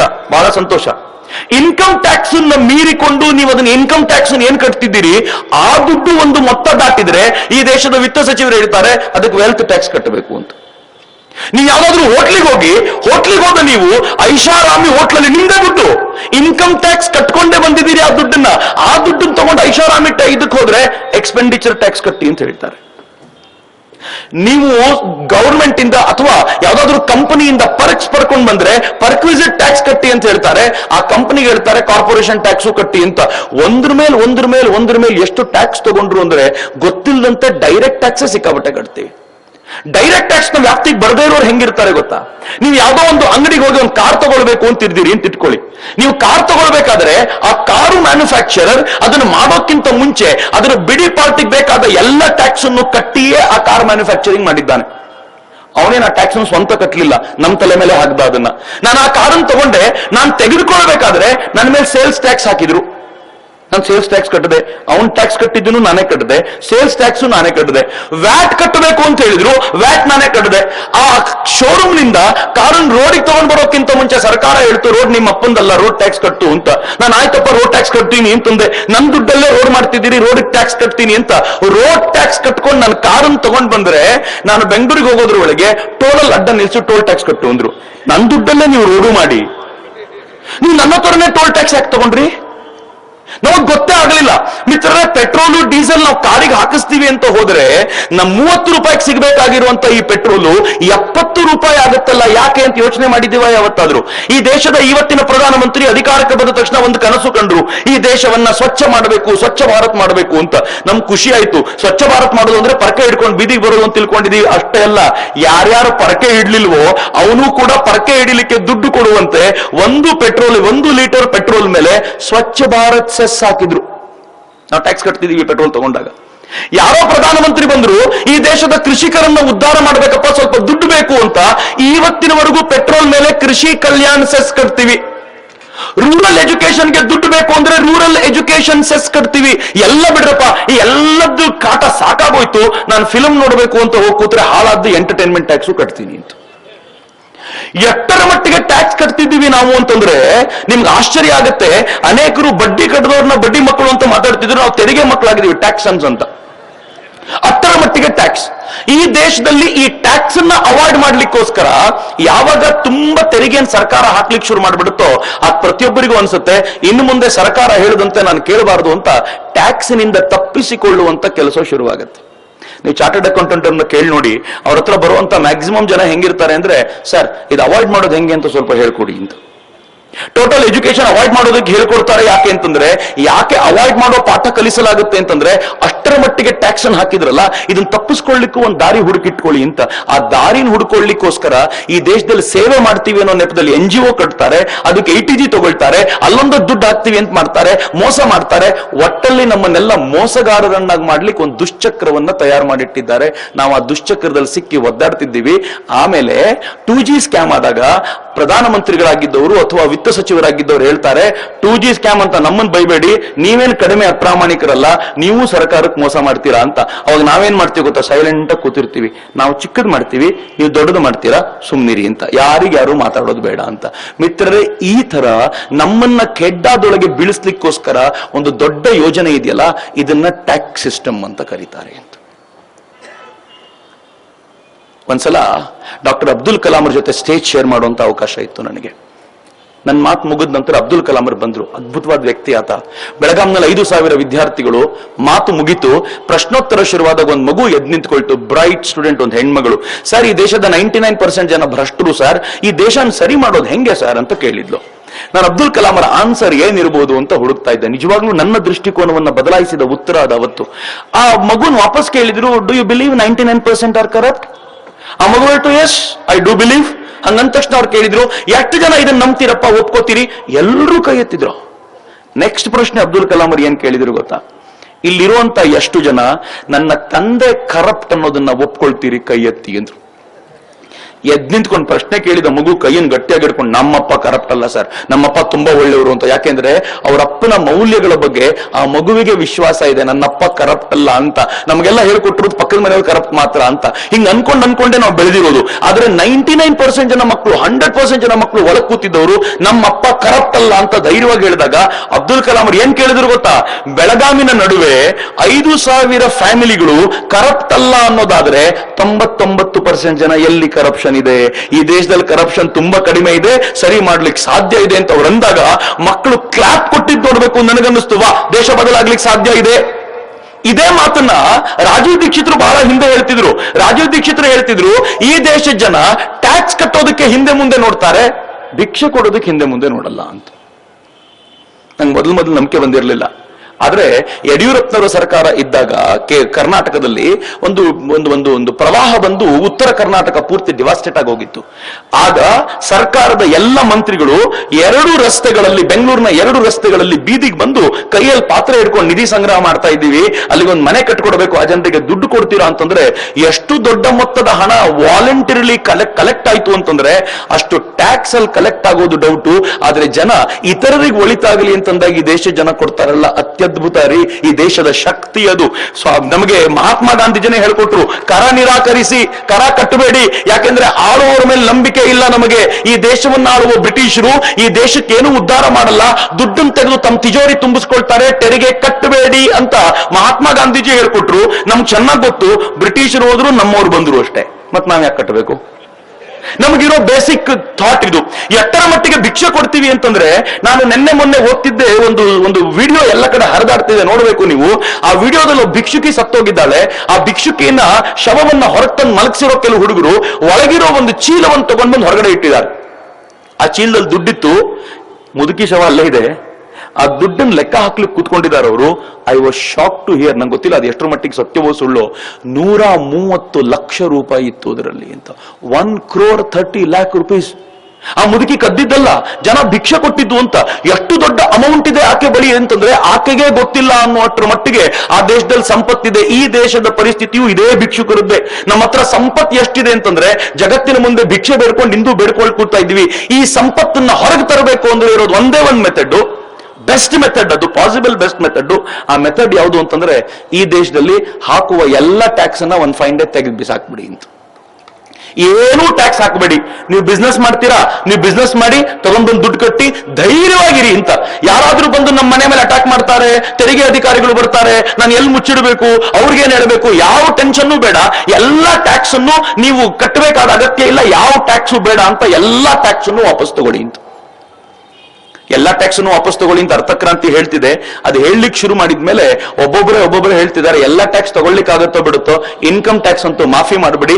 ಎಲ್ರಿಗೂ ಕಳ್ಳರಾಗೋದಕ್ಕೆ ಪ್ರೇರಣೆ ಕೊಡೋದನ್ನು ಬಿಟ್ಟು ಅವರಿಗೆ ದೇಶಾಭಿಮಾನಿಗಳಾಗೋದಕ್ಕೆ ಪ್ರೇರಣೆ ಕೊಡಿ ಅಂತ ಇನ್ಕಮ್ ಟ್ಯಾಕ್ಸ್ ಅಂತ ತೆಗೆಸ್ತಿದ್ದಾರೆ. ಮಿತ್ರರೇ, ನಾನು ಅಂಡರ್ಲೈನ್ ಮಾಡಿ ಹೇಳ್ತಿದ್ದೀನಿ, ಡಿಸೆಂಬರ್ 30 ನಂತರ ಅಕಸ್ಮಾತ್ ಈ ದೇಶದಲ್ಲಿ ಇನ್ಕಮ್ ಟ್ಯಾಕ್ಸ್ ಏನಾದ್ರೂ ಅಬಾಲಿಷ್ ಆದ್ರೆ ಚಕ್ರವರ್ತಿ ಸೂಲಿಬೆಲೆಗೆ ನರೇಂದ್ರ ಮೋದಿ ಮೊದಲೇ ಹೇಳಿದ್ರು ಅಂತ ಯಾವ ಪತ್ರಕರ್ತರು ಬರಿಬೇಡಿ ಅಂತ. ಇದು ಕಾಮನ್ ಸೆನ್ಸ್ ಅಂತ.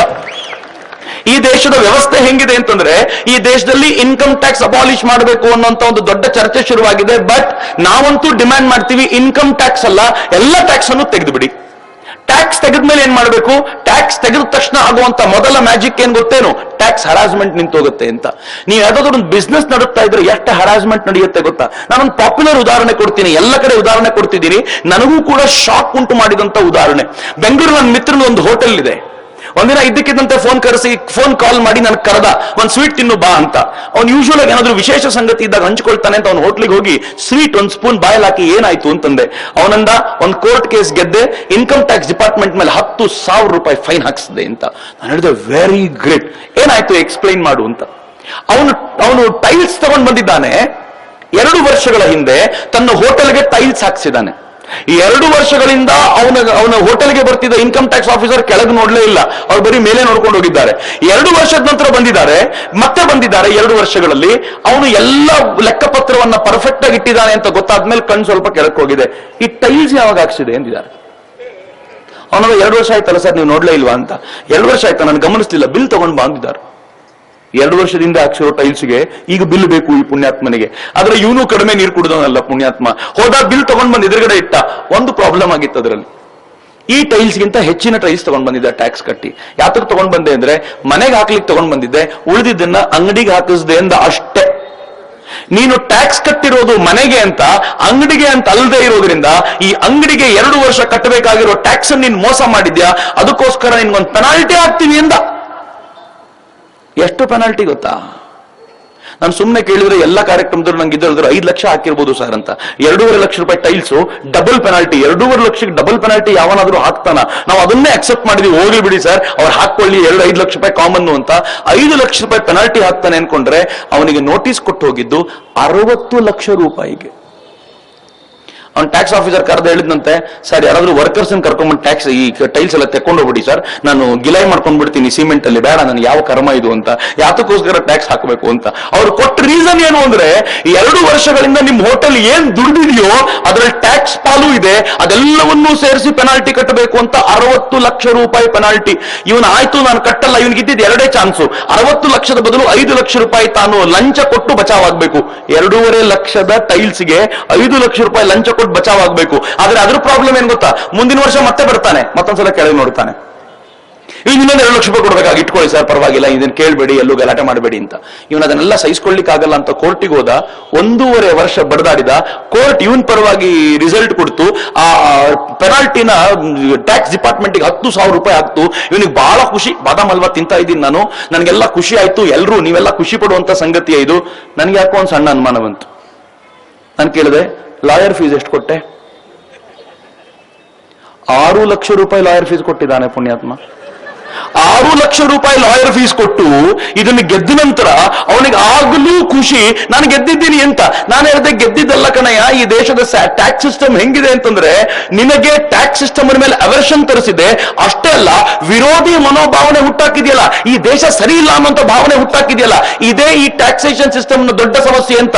ಒಂದು ಸಲ ಟ್ಯಾಕ್ಸ್ ಸಿಸ್ಟಮ್ ಎಲ್ಲ ತೆಗೆದಾಕ್ಬಿಟ್ರೆ, ಎಲ್ಲ ಟ್ಯಾಕ್ಸ್ ಗಳನ್ನ ಅಬಾಲಿಷ್ ಮಾಡಿಬಿಟ್ರೆ, ಆ ಬಿಸ್ನೆಸ್ ಮಾಡುವ ಧೈರ್ಯವಾಗಿ ಹಣವನ್ನು ತಂದು ಅಕೌಂಟ್ ಅಲ್ಲಿ ಇಡ್ತಾನೆ, ಇದು ನನ್ನ ದುಡ್ಡು ಅಂತ ದೇಶಕ್ಕೆ ಉಪಯೋಗ ಆಗುವಂತ ಕೆಲಸ ಬರುತ್ತೆ ಅಂತ. ಮಿತ್ರರೇ ಗೊತ್ತಿರಲಿ, ಯಾವ ದುಡ್ಡು ನಮ್ಮ ಜೇಬ್ನಲ್ಲಿದೆಯೋ ಅದು ವಸ್ತು ಅಲ್ಲ, ಅದು ಮೀಡಿಯಂ ಆಫ್ ಎಕ್ಸ್ಚೇಂಜ್. ಯಾಕೆಂದ್ರೆ ಇದು ವಸ್ತು, ಕಮಾಡಿಟಿ. ಆದ್ರೆ ನನ್ನ ಜೇಬ್ನಲ್ಲಿರೋ 100 ರೂಪಾಯಿನ ತರಕಾರಿ ಅಂಗಡಿ ಕೊಟ್ರೆ ನನಗೆ ತರಕಾರಿ ಸಿಗುತ್ತೆ. ಯಾಕೆ ಅಂದ್ರೆ ಅದು ಮೀಡಿಯಂ ಆಫ್ ಎಕ್ಸ್ಚೇಂಜ್ ಅಂತ. ಆದ್ರೆ ದುರ್ದೈವ, ಈ ದೇಶದ ವ್ಯವಸ್ಥೆ ಹೆಂಗಿದೆ ಗೊತ್ತಾ, ನಾವು ಮೀಡಿಯಂ ಆಫ್ ಎಕ್ಸ್ಚೇಂಜ್ ಅನ್ನ ಕಮಾಡಿಟಿ ಮಾಡಿ ಜೇಬಲ್ಲಿ ಇಟ್ಕೊಂಡಿರ್ತೀವಿ.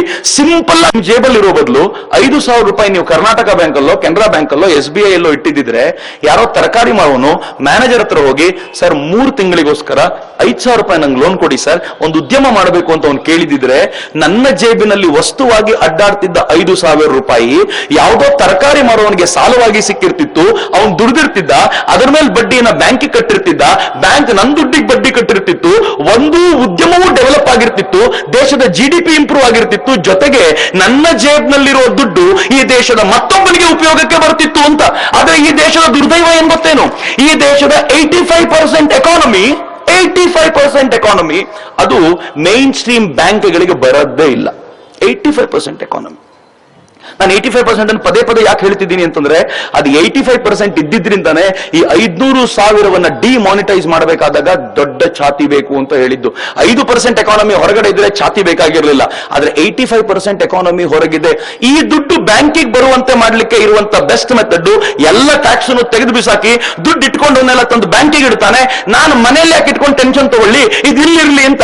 ಯಾವಾಗ ಅದು ಅಲ್ಲಿಗೆ ಬರುತ್ತೋ ಈ ದೇಶದ ಕಾಮನ್ ಮಾಸಿಗೆ ಉಪಯೋಗಕ್ಕೆ ಸಿಗುತ್ತೆ, ಈ ದೇಶದ ಡೆವಲಪ್ಮೆಂಟ್ ಒಂದು ಸ್ಟೆಪ್ ಮುಂದಕ್ಕೆ ಹೋಗ್ಲಿಕ್ಕೆ ಸಾಧ್ಯ ಆಗುತ್ತೆ. ಇದು ಮೊದಲನೇ ಪಾಯಿಂಟ್. ಹಂಗಂತ ಟ್ಯಾಕ್ಸ್ ಇಲ್ಲದೆ ದೇಶವನ್ನು ಮುನ್ನಡೆಸಲಿಕ್ಕೆ ಸಾಧ್ಯ ಆಗುತ್ತಾ? ಖಂಡಿತ ಅಸಾಧ್ಯ. ಅದಕ್ಕೆ ಟ್ಯಾಕ್ಸ್ ಹಾಕಬೇಕು. ಹೆಂಗೆ ಟ್ಯಾಕ್ಸ್ ಹಾಕಬೇಕು ಅಂತಂದ್ರೆ, ನೀವು ಇನ್ನು ಮುಂದೆ ಬ್ಯಾಂಕಿನ ಮೂಲಕ ಟ್ರಾನ್ಸಾಕ್ಟ್ ಮಾಡುವಾಗಲೆಲ್ಲ 2% ಬ್ಯಾಂಕ್ ಟ್ರಾನ್ಸಾಕ್ಷನಲ್ ಟ್ಯಾಕ್ಸ್ ಹಾಕಬೇಕು ಅಂತ, ಇನ್ನೇನು ಕಟ್ಟಬೇಕಾಗಿಲ್ಲ.